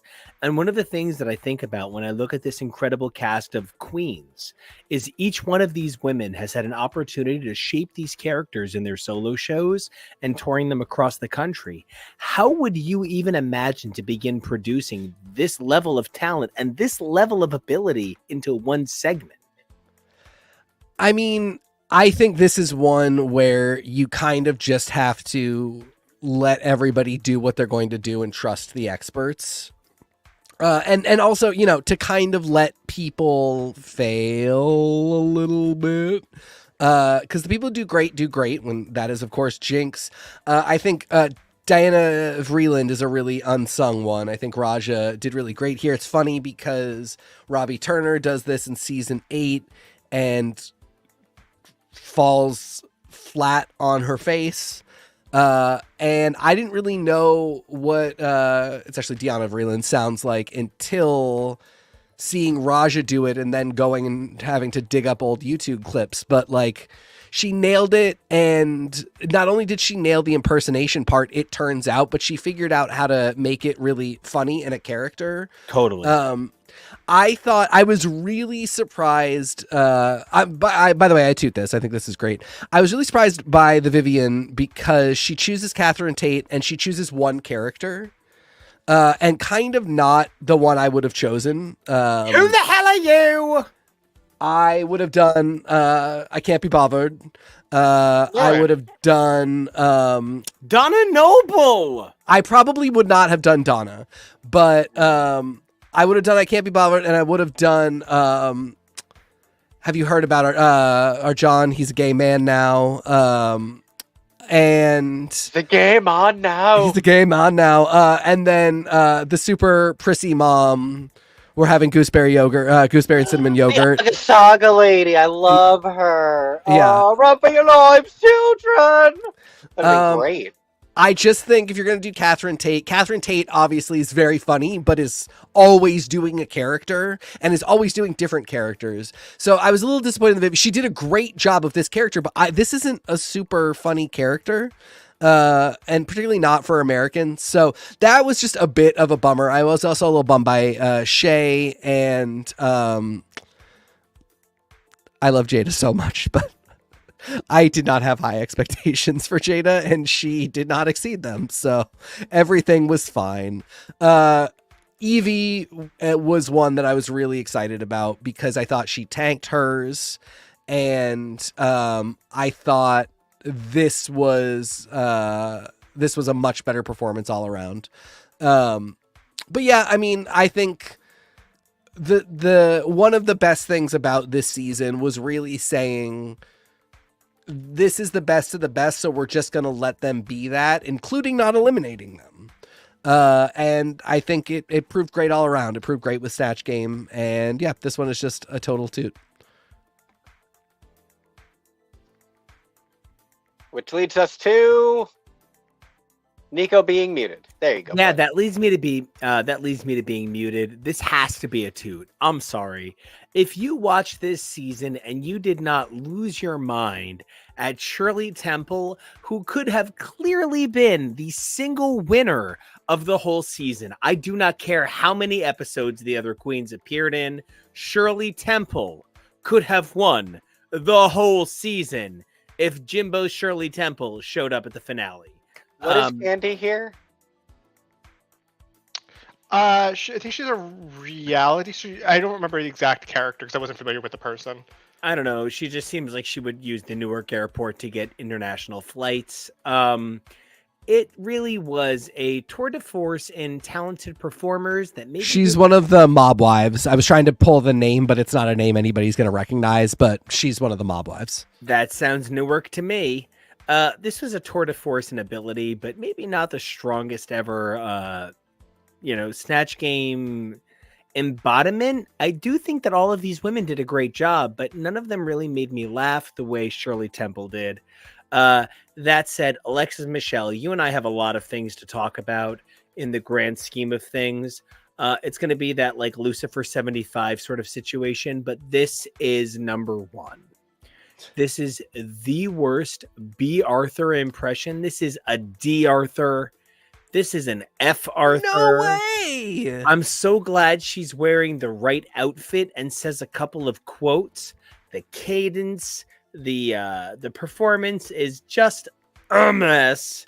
Shirley Temple or Catch on Fire, but it's a toot. This is a toot for me. I so don't agree about B. Arthur. I think it is not a good, if you ask me for the most faithful B. Arthur impression, it is not. But I think it's a really good Snatch Game. It has to have multiple functions. It has to be somewhat the character, and then it has to be funny. And it should, if you really want the trifecta, it should have a couple lines that are the character. You can get away with it not if you have a great voice, or if you pick a character that doesn't have line. If you pick Black Jesus, there's no, you don't have to do hilarious things that he said. But if you pick somebody like B. Arthur, you probably should have some lines. And I thought she got all three. Was it the most faithful? Absolutely not. If you are somebody who literally goes to sleep with Golden Girls every night, not anybody specific, just something that happens sometimes that people do, not thinking of anybody, you might see this and be like, this is totally off. But I think to survive Snatch Game... Wait, hold on. Let me get my Golden Girls dolls. I think to survive Snatch Game, this was... Jimbo's an A+, this is a B+, and then Iris Chacon was also a B+. I feel really bad for Jessica Wilde that most people don't know who she is and don't realize how good the impression was and what she was working with. I do think, however, that it was probably the best. And then, Candy and Heidi held their own, as did James. Poor Kahana was a mess. It's an absolute toot. Again, Jimbo carries this in a way that's unfortunate for other people having to compete against Jimbo in this. It was so good. It was unparalleled in a way because it was so unhinged, but so hysterical and so true to the Snatch Game format that it really was kind of just something else and amazing. But we also have some people who did really well here. I personally enjoyed the B. Arthur, even if it wasn't the most faithful. I thought James's Jennifer Coolidge was good. I thought the Blackbeard was good. Even Candy here, even though this was similar to how I picture Candy and Candy's humor just naturally, still felt good and funny. I don't remember too much about Lala Ree's performance. I unfortunately just don't remember too much about how good or bad it was. So take that for what you will. I do think Iris and Coco were a little not for Snatch Game, but that doesn't mean they were bad performances or impressions. Just weren't the funniest. They weren't the funniest people there, and that the whole point of Snatch Game is to be the funniest. But overall, it's an absolute 2. Yeah, Coco's was correct. bad. Coco's was bad. And there's not much you can do about that. Yeah. Overall, toots. Lots of toots. We love to toot. Man, that was meant to be like a 20-minute segment, but it was a full hour. Why? Because I have no idea how to manage time on a show. So let's No. Positive. We have a lot to say about these wonderful performances. No, it really is, because each one of these women is so fucking fabulous. Each one is so talented. Each one gives and gives. When we talk about, like, I made a comment earlier that I have been thinking about, and I've been thinking about it ever since the, let's already just say it, legendary Megami took the time to interact with our little show. And by little, I mean huge. I just want to say, like, I think about the reality that, like, I've had the opportunity to talk to a couple of queens about their incredible work on this show. I made the comment that I feel that Nira's edit has been certainly unkind. And I don't think that Nira is a bad person. And I certainly don't think that she's a bad queen. She's incredible, far more talented than I could ever be at drag, and gives of herself so effortlessly on camera. But what we're talking about is the presentation that a number of people that, are the producers of these shows have decided is the version of these queens that we're going to see. But each one of these queens is an absolute knockout. And I'm sure any one of these performances that we've had some choice words for, has just been either an off day or just not the best version of that queen. So I've been really grateful for what Snatch Game has given me in these last 743 seasons I've watched in the last calendar year. And I also think it's really important that we took a moment to give a deeper look at a lot of the Snatch Games that we've watched this year, because if last year proved anything, we have no idea when it's going to come in the new season that is starting any day. So will it be the 3rd week? Who knows? But now we've given a really good look at a lot of awesome Snatches past. I'm going to just kind of put this out there, and I understand, Kevo, if you do not have the board ready, and I'm certainly not trying to, like, agitate anyone, but I'm going to put it out there. I am incredibly excited about this new batch of queens. And when it comes to some of the maybe Snatch Game inspirations, the fact that we had Jada out of nowhere say this week, you look like a steampunk Gambit and I love the X-Men! Literally a religious moment for me as a human man. I am out of this world excited about the future of Snatch Game in the hands of these beautiful queens, each one of them more inspirational than the last one. Obviously, I think Saphira needs the crown right now. Fuck this season. There's absolutely no reason. Give her the crown. I'm done. But I am excited to see each one of these unbelievable queens. Nymphia already seems like she has an unbelievable amount of character in her. And there's a lot of really interesting potential. Absolutely. I'm excited to see what a number of these queens could potentially bring to Snatch Game whenever we get it. Thank you for stopping me from complimenting Plain Jane for being so handsome. In general. Yeah, this absolutely looks like it's going to be an unbelievable Snatch Game, no matter got which a lot of still to these go. queens make it in. TK, Snatch Game me 16. What about it? I mean, I don't know. I imagine they're going to do something weird and gimmicky. If they don't eliminate anybody for the first 3 episodes and then Snatch Game is episode 4, I'm looking at some people here that I definitely think didn't spend the 2 hours I suggested. I feel like I see some that are going to go real hard and be really, really good. I don't know. I mean, I have hopes. I can see 6 queens for sure that could be in my, we need 3 to be great for this to be for Snatch Game to be a toot for the season. So I'm hoping of my 6, enough are there and actually are good that we get a good one this year. And hey, I never hate somebody who is such a disaster that I never forget their season. So if one of you wants to take that branding on, a mandatory, I feel like that could be your lane. Oh, totally. Yeah. Jonah, talk to me. Season 16. This is our first fully like a drag family, a drag unit watching a Snatch game together where we know what's going on. Do you have any predictions? And I'm really excited to see how they might shape out when we get to watch Snatch Game 16 as a family. I'm always excited for Snatch Game. I mean, there's a love and hate with Snatch Game. I think as we saw with Canada this week, when you don't have the best Snatch Game, that's not where everybody's doing well and at their best and feels comfortable. It can feel sluggish and just I don't want to get through this. I am excited to see what this batch of queens are able to concoct and cook up with the characterization and the characters. I'm hoping for a lot of laughs. My eye, if this person makes it to Snatch Game, is going to be Plasma.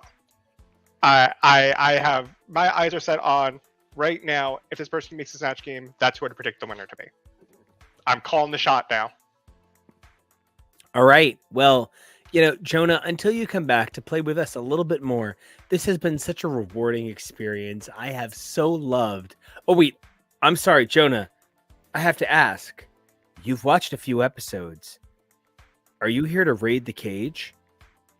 Would you like to raid the cage with us? No. I don't know if I have enough fully prepared for that. But tell me, you've watched a few Raid the Cages with us. What do you think about this unbelievable... Now, okay, this is an Israeli game show. It has been adapted into like 30 countries. 5 years ago, they tried to adapt it with Sarah Michelle Gellar and Leslie Mann. Yes, that is Mr. Leslie Mann, to which Judd Apatow is the Mrs. Leslie Mann, right? How do you feel about the fun of Raid the Cage that you've seen? Raid the Cage is this weird, goofy concoction that I think ignites the gladiatorial, us looking down at the pit in the Coliseum. Run, run, run, run! Like that's what we chant at them. That's truly what I think it fulfills that that yearning for that I think we all have deep down inside of us. It's really dumb, as with most game shows. I actually don't really care for the running part. That I love watching people stumble at these trivia questions. Oh my god, the trivia is delicious. Yes. That's me eating. And they don't eat because there's plenty of crumbs. Oh, there's crumbs. I see crumbs. Crumbs. You left crumbs. Well, Jonah, until you come back to raid cages and race drags with us, it has been such a pleasure having you on for this part of the show, and we can't wait to have you back real soon. Where can everybody find you, and say goodbye? Goodbye. You can find me on any social media at Peak Jonah, Peek. Thank you, as always, for having me. I love getting to talk Drag Race and spill just a little bit of my some thoughts about a show where there's a lot of brand placements. Well, I think you're a real English breakfast or Earl Grey. You certainly spill the tea. We love you, and we can't wait to see you next time. Bye. Okay, well, I am gay pants over Raid the Cage. We watched the first 4 in one night. We watched the next 5 the next day. I ate all 9 of these instantly. I'm obsessed. You give me a word bank. You give me grabbing stuff like it is. So this is the fundraiser from middle school. This is everything to me. Let's talk through the gameplay. It is a 2-part game like Law and Order, where first you have to answer a bunch of word bank trivia fill in the blank type answers to get a certain amount of time, for which the other player is given time to raid the cage, where you raid the cage of its prizes and see what you can grab in the time that is allotted. It is a weird and wild game. I think that it probably could use some tweaking in terms of finessing exactly how everything works out. There are times where we're frustrated by the players not being able to know how much time they have left. We feel the door closes a bit quickly sometimes. Sometimes it smashes. But Oh every my single God. episode, The every NFL player episode, took the door out. oh yeah, I have that here. But every single episode has been an amazing, wild, fun ride, and the hosts deliver their performances perfectly, making even episodes where we're not exactly sure the format is sticking. They absolutely keep the audience engaged every time. You know, TK, sometimes we throw a game show your way and we're like, please give it a try. And you come into every game show with an open mind and an open heart. How did you feel about Raid the Cage and its 2-part format? So first off, this played instead of us watching The Price is Right, wherein Drew Carey currently has a disgusting soul patch. So right off the back, just like a lot of relief. I've really been trying to not watch The Price is Right with you guys as much as humanly possible. And yeah, this beard is more acceptable. The show is still weird and creepy to me, but the soul patch is just a bridge too far. Well, the soul patch represents Drew Carey's Ozempic journey. Yes. The beard has shrunken, so has he. Also, as everybody's anti-Zionist Jewish friend, I was bummed to learn that this is based on an Israeli show, because that means they are getting licensing rights, which will go towards horrible atrocities. So while I do actually kind of get into the show, that is a bummer, and it is okay to criticize Israel when they are committing genocide. It is not anti-Semitic, but it is still possible to be anti-Semitic in the debate, so please don't do that. I really appreciate you saying all of that on air. You know, as somebody who really has always found himself very respectful and honestly, I guess deifying of the Jewish culture, it has been a reverent. Reverent. Thank you. Reverent, loving. Jews are great. A really hard time. Americans are great people. The American government does horrible things. Oh my God. Jews are great people. Jews are not Israelis. They're great people in Israel. But like us, they are reckoning with the fact that they are living on stolen land. And the Israeli government is doing some horrible things. Governments do terrible things. Citizens of governments can support those things or not. It's all very complicated. Jews are not Israelis. And it is okay to see the Western capitalist machine doing things that you understand will go towards really horrible things for people, and being bummed about that. And that was just something that came up when I saw that Raid the Cage is an Israeli show. That does not mean that it can't be sort of taken for what it is in this moment. And, it is a good format for a show. It is so hard to have a 2-part game show that fucks so right. It is entertaining.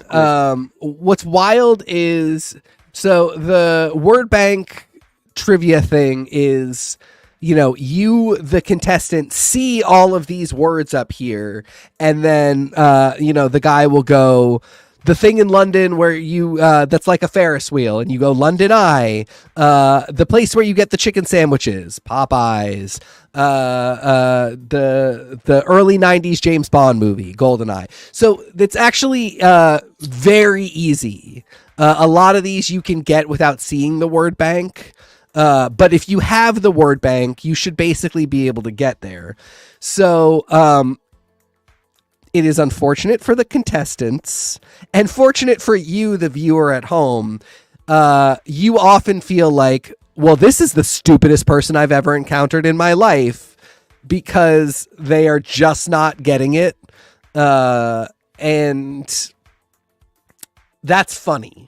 That's very funny. What? Can I inexplicably make and literally, this is absurd. I can make a second Anthony Kiedis reference this episode.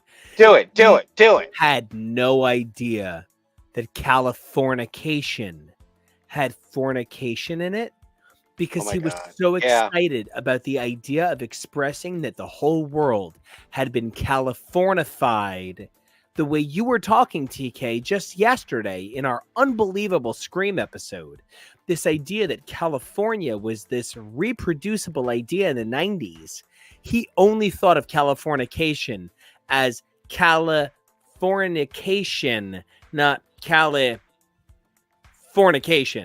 If you can get one more reference, then we'll summon him. Yeah, my God, I would make out with him. It really is. Sometimes the most obvious thing is staring at you in the face. Pirate accessory. I mean, God damn it, it's an eye patch. But there's going to be somebody who's standing up there that's like, it's wingdings. I can't read. Yeah. Some are harder to watch than others. The absolutely gorgeous Fireman episode was a really hard one to watch. No, this was like reading Angela's Ashes the day your family was murdered in a serial killer thing. It is. Yeah.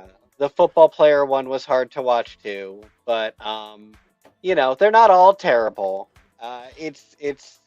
People are doing the best they can. I imagine with the pressure being up there, you want to believe it's easy, but I'd love to see half the people who say it's easy stand up there and do it.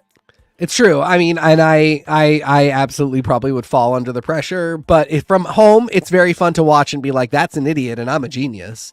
We just saw one of the worst fumbles on Celebrity Family Feud, where Carlton, he's supposed to name an animal you keep in a barn, but he mishears it under the pressure, and he thinks he's supposed to say a piece of equipment, and so he says tractor, but he married into a farm family, so he just embarrassed the hell out of himself on television. These things happen even to smart people who should know better. And he tries rough. He tries to argue his answer. He's like, "No, I said a second. Please don't do this to me. Please don't do this to me. I will never be allowed back on the farm. Sorry, if you do not take the answer Alfonso. cow." It's the game. It's the game. But one of the things that I do want to say about Ray the Cage's trivia factor is that the trivia is sometimes kind of like cleverness. Sometimes they will say like little bits of one part. It's kind of like a before and after. And it asks you to be clever in the moment, not just trivia knowledgeable. There are a couple of people who are like, oh, geez, I just don't know sci-fi movies. That's why I did so bad. And I'm like, no, I'm certainly not picking on the contestants, but I do feel that the creators did make like a pretty approachable game. I don't know.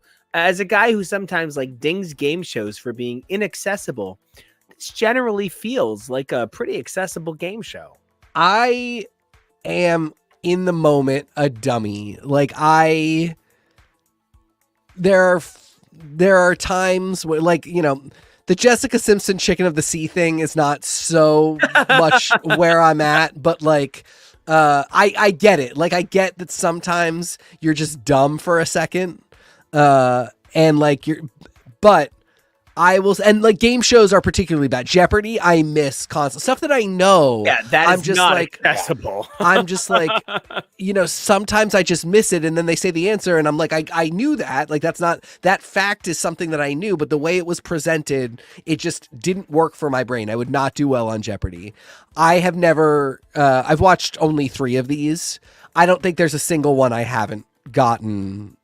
So I'm not sure if they can't see the board the same way I can, or what the options are. But I do. What I do feel is that it is designed to make the viewer at home feel smart and on top of it. And I have to believe it is also designed to make the contestant a little bit stupid and seem a little bit stupid. I think that's it. I think that is part of what makes it work and what makes it entertaining is that you're always like, I could fucking do this in my sleep. I would be in there. I know what everything is worth. I know that a MacBook is worth more than just like a fucking pool noodle. Why is this guy taking the pool noodle? I'm down the pool noodle. So second half of the show, after one of you answers these questions to build up a time bank, the other contestant runs into this cage area, and they can pull out whatever they want. in the time that they have allotted, but if they are not out with their stuff in the time allotted, they get nothing. And they don't know what the they clock can't see their is. clock. The first warning that they get is at about 3 seconds as the doors begin to shut when the lights begin flashing. So they've got to be out. Yeah, the doors are already closing, so you've got to move fast, if not already be going out the door. Yeah. So it is not just the stuff, but the price of the stuff. So you were trying to get to over 50,000 by the third round, or it's 50,000 just in the third round? It's 50,000 just in the third round. Yeah. No matter what, you get your first. You get your first 2 rounds worth. Yeah, your first 2 rounds worth. The only other thing I want to add is that they make it really exciting that like you have the opportunity to play things like the giant hamster wheel. There's like a sort of like twist again and like do your like hip movement like it's a 1950s music video kind of thing. So if your partner before you has built you up a 45-second bank, you know you can feel confident that you have time to go play one of the little games in the cage and get a good prize out of the game. It's mini gaming. It's like they're really little exciting. they're little WarioWare mini games. But WarioWare is such an incredible that's such an incredible comparison here. But if you've got 35 seconds or 25 seconds, you really probably don't have time to get stuff and try and play the game. So it's really, there is a strategy component, but again, I think you can strategize a little bit. If you've watched the show once, that there's a MacBook somewhere in there, that there's a PlayStation 5 somewhere in there, and those are good value things. Like me, gamer, computer person, I'm going for the PlayStation. I'm going for the MacBook. I don't want a fucking golf cart in Portland, Maine, so I'm not going for the golf cart. I don't want a lawnmower. I don't have a lawn. But so you can strategize a little bit, but again, but to that end, like, we talked about, a million incredible drag queens, and I'm not an incredible drag queen, but I would still go for the Fendi bag. I would still go for the Birkin bag. Yes. The value. Those are such high ticket items. Although I will say when they pulled out that Birkin bag, you're not reselling that fucker. She was teal. Nobody wants that shit. Absolutely nobody wants that fucking Birkin bag. Well, she's still pretty in her own way. In her own teal way, she really is. It might not be an eBay bag, but she's a half.com bag. And it's it's funny because we did get one gay couple, but for the rest of it, it's all heterosexuals. Can we start describing gay roommates as not gay couples, but gay roommates and fuck bang bros? Because were they just roommates? Yeah, no, they. Okay. They were. Well, either way, roommates. 2 men, even gay men who can appreciate an Hermes bag, probably aren't going to be using one anyway. That's mostly for the ladies. To my original point, this is another thing in which you're like, I know I would go get the MacBook, the PlayStation, I think there's like a VR set in there, usually something like that. So you're like, when somebody is getting a pair of skis, you're like, you're a fucking idiot. You don't know how to play this game. You're getting skis, you dumb piece of shit. And it's exactly like the trivia moment where you're just like, wow, these people are idiots and I could play this game so much better. If I were in there, I would be counting the time down in my head. I would be, I can walk and chew gum. I could figure out how to count down and maximize my prizes. These people are so fucking dumb. And you just watch and are screaming at the TV. I'm 100% certain I would absolutely tank this. They would give me a minute and a half and I would still somehow not make it to the door with anything of value. But watching it, I am like, I'm amazing at this, having never done it before, and all of these people are idiots. And I think that ultimately is what production has done for this entire show that makes it so addictively watchable. Everything is designed to make you think, I could do that. And like, that for boomers, that was the same thing with Jeopardy. They just people would have a kind of trivia mind about stuff.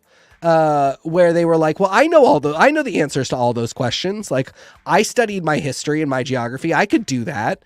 And you come to realize that, like, no, it's a little more complicated than that. A trivia mind is a very specific kind of mind, but finding those things in modern culture is a little more difficult.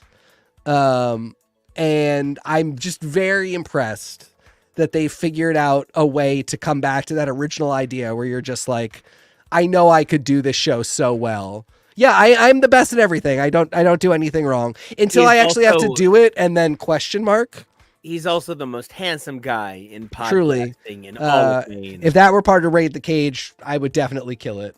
I just want to say also, one of the things that I think makes Raid the Cage so exciting is that while I think that Rachel Reynolds is the finest model in all of TV spokesmodeling, Jeannie Mai is one of the most exciting people I've seen on TV. She doesn't have any specific talent that is like measurable, but what she has is charisma. And that is such a unique thing on one of these game show situations where she's expected to flip the block or press the letter. No, she's like, you got the Hermes Birkin bag. I'm going to keep it. I look good with it. You look even better, though. I'm going to let you have it. I'm going to hold on to it for you. You go backstage, and then we're going to meet up in 10 minutes. Like, her excitement. She meets and elevates Damon's energy. Absolutely. It makes me excited to watch the show because she is such a giving person. I mentioned it earlier, but the Sarah Michelle Gellar, Leslie Mann version of this, I only wish we had time to Photoshop their faces onto these bodies because I really think that Sarah Michelle Gellar would have given some unbelievable, you did it. I don't want to die. I don't want to die. She's the Damon Wayans. I mean, obviously. But like, I really think that Sarah Michelle Gellar would have done the kind of like the Jeannie Mai level of performance for the Damon Wayans role. I almost said character. No, she would have given us Elizabeth Banks. Oh Leslie Mann is 100% the you did it. She's even got that kind of like wispy voice. Elizabeth Banks hosting Press Your Luck is one of those like a real person walked in off the street and is just talking at the game show moments. Sarah Michelle Gellar, and that's such a bummer. I'm sort of hoping this is Sarah Michelle Gellar's year, with her stint on Drag Race and just kind of some stuff floating around the internet where her demographic of mostly gay men and then the women who watched Buffy is really kind of solidifying as like a solid block of people who would watch something. I would love to see her, because it does kind of seem like that's a really solid avenue for entrenched Hollywood types who just don't need to do another pilot, like another sitcom or drama pilot.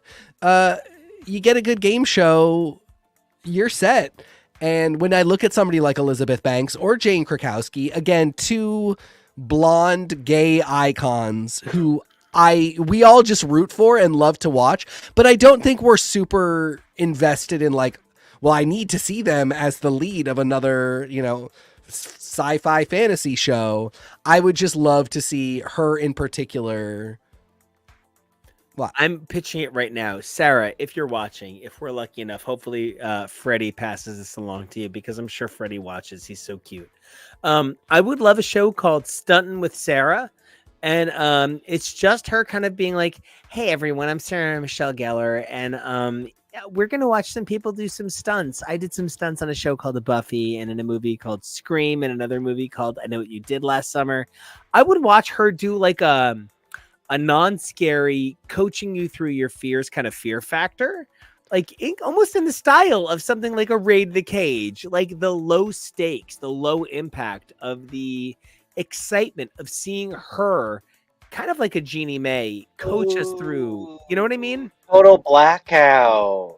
But Kevin, like an thank you so evolution much. of Total Blackout. Less gross and more helping you face your fears. More exciting, yeah. See, here I'm branding the show Slay or Slay the competition. I don't know what's happening on the show yet, but I know I have the brand down, which is half the battle. But either way, real bummer that show didn't come out, but I thought it was amazing that we caught that the same week we found out that Sarah Michelle Gellar is going to be a host, a judge on Drag Race, along with Charlize Theron, although it was originally reported as Cameron Diaz for some reason. A bunch of other cool people. I have white women facial blindness, and I'm a reporter for Drag Race.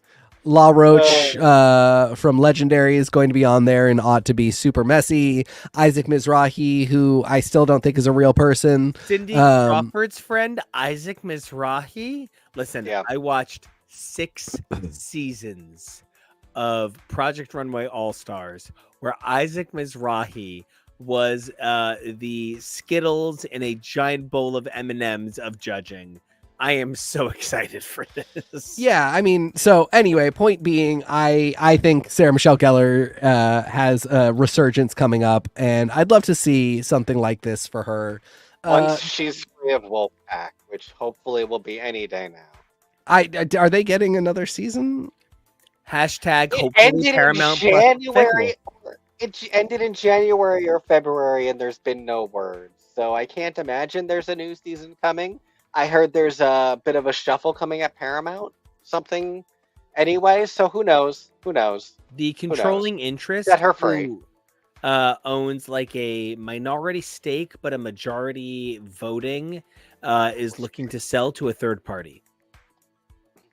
Oh boy. Yeah, they definitely still don't have any kind of confirmation. Yeah. And it's interesting because it's somebody who's involved with the Star Trek films, but not the Star Trek TV series. So, it really does paint a complicated picture. I hope things like Raid the Cage really have a chance, because one of the things that Raid the Cage kind of reminds me is the excitement of getting to like walk in off the street. And like I mentioned earlier, that it kind of compares to like a weekly reader or a school fundraiser, sort of like it's a catalog of everything interesting and exciting you could want. And that's one of the things that I love so much about it's an iPad, it's a Kindle, it's a PS5, it's a TV, it's an 18. Like, it's so exciting that they just keep mentioning bigger and bigger ideas, and she gets so into it. It makes me excited for the things that they're going to win.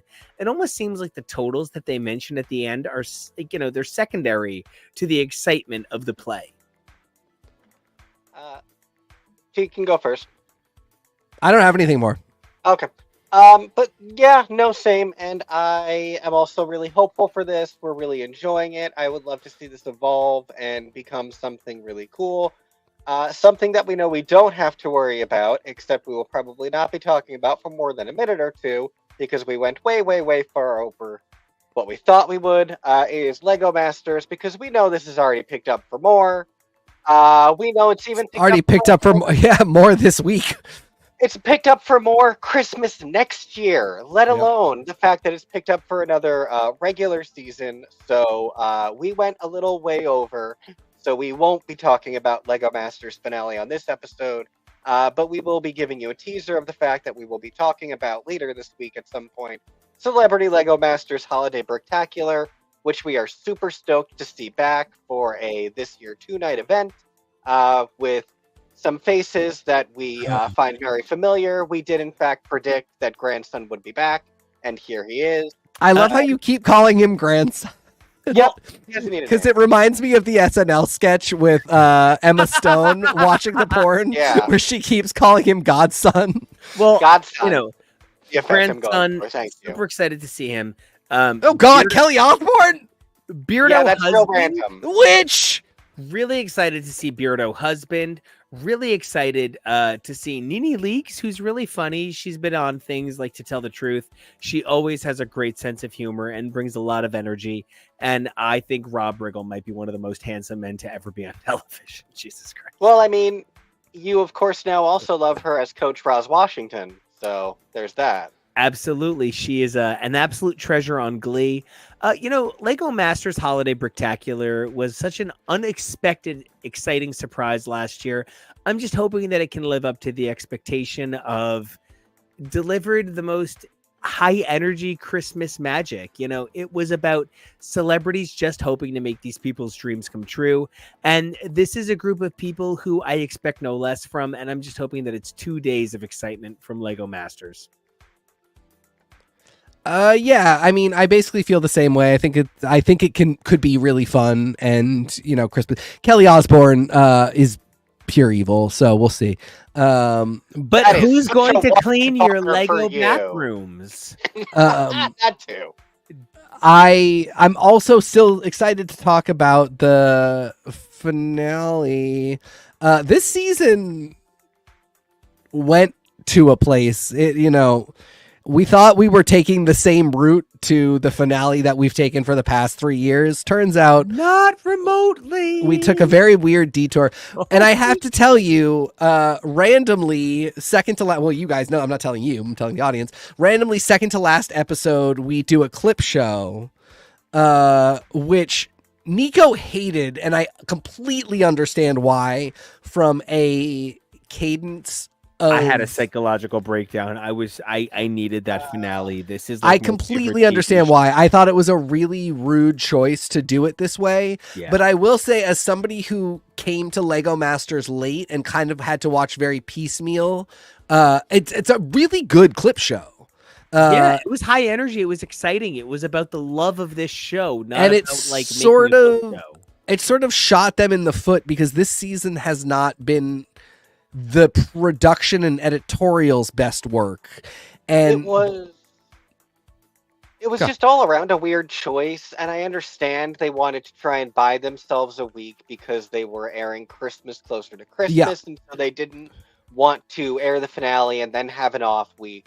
But instead you had an off week and then did the finale, and it really deflated a lot of the excitement. It was just a really weird choice, ultimately. Yeah, it was a really weird choice, and just kind of, I'm excited to talk about how it kind of just undercuts their own finale. But in the meantime, I'll be excited to talk about holiday bricktacular stuff because 'tis the season. That said, I really did enjoy the Lego Masters finale because nobody had an underwhelming build. Any build that I didn't love, I just didn't love, but nobody made a build where I went, yikes, how did you get to the finale? This was 3 top competitors showing at the top of their game. I was just so proud to be a multiple season fan of this show, and I can't wait to talk about it later this week. But we have gone way over because we just have so many feels, and it's a good feeling to have so many feels. We've seen a lot of growth on this channel this year, and I just want to thank everybody, the like 85 or more of you who have started like regularly watching, the many more of you who have tuned in occasionally. It's been so exciting to be part of this growth, and that it's the stuff we love just makes my heart sing, right? And not everybody gets to talk about that. So Kevo, your production work on the stuff that we do every single week, 3 times a week, has made us stand out so much. And I just want to thank you so much for the work you do every single week. Where can everybody find you online? And, one more thank you. Oh, well, you're welcome. And I love what we do. It's a whole lot of fun. You guys make it easy. You guys make it fun. And I love doing all the things that we do. If you want to check out more of our drag coverage, definitely go check out our season 16 Queens Revealed episode as we get hyped up and excited for the new season. If you want to check out some of our comic stuff, this past week we started covering Gang War, and that's certainly an event. If you want to check out some of our other stuff, we recently covered the exciting news on Doctor Who. I'm sure we'll have stuff to say once the Christmas special airs. We are also in the middle of a very merry Screamsmas, where yesterday we covered the first 4 Scream movies, and then next week we'll be covering the rest of the genre and giving our feelings on all of that. Plus, I just want to say TK's immediate emotional reaction to the TV series being not, I wish this was dead, just fills me with holiday joy. Fascinated to hear. I've been hearing a little bit. I'd love to hear more. I'm fascinated. I'm legit enjoying it. I'm excited to talk about the whole thing. No Nat It's King a fascinating take. Talking. Not at all. It is really, you are correct. It is a fascinating take. And Emma is literally flawless. And since 'tis the season, we have a whole bunch of awesome holiday coverage that you can check out of other offerings, recent broadcasts on our channel. I popped a lot of these links in our comments, so definitely check those out. I'm probably going to be doing some holiday treats in the next week or so. for us. So keep an eye out for that. And until then, you can find me at Kevo Really. That's KEVOREALLY. Where can the folks at home find you, sir? And before TK What? says where everybody can find him, TK, I just always want to thank you for pushing our channel to go new places. This last year of growth has been so unbelievable. I've checked out new things I never would have imagined.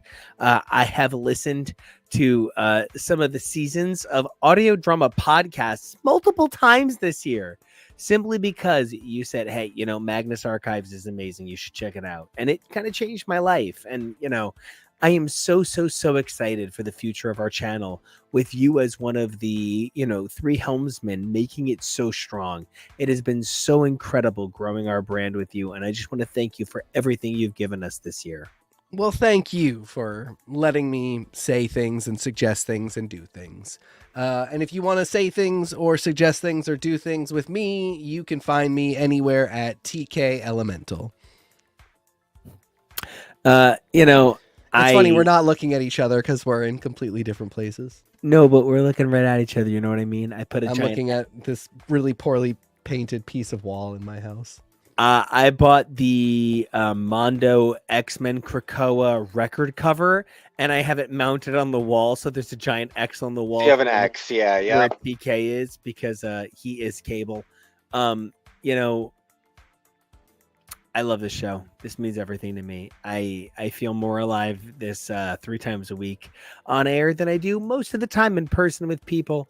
And it's because I get to be with the people that make me the happiest. What an incredible gift.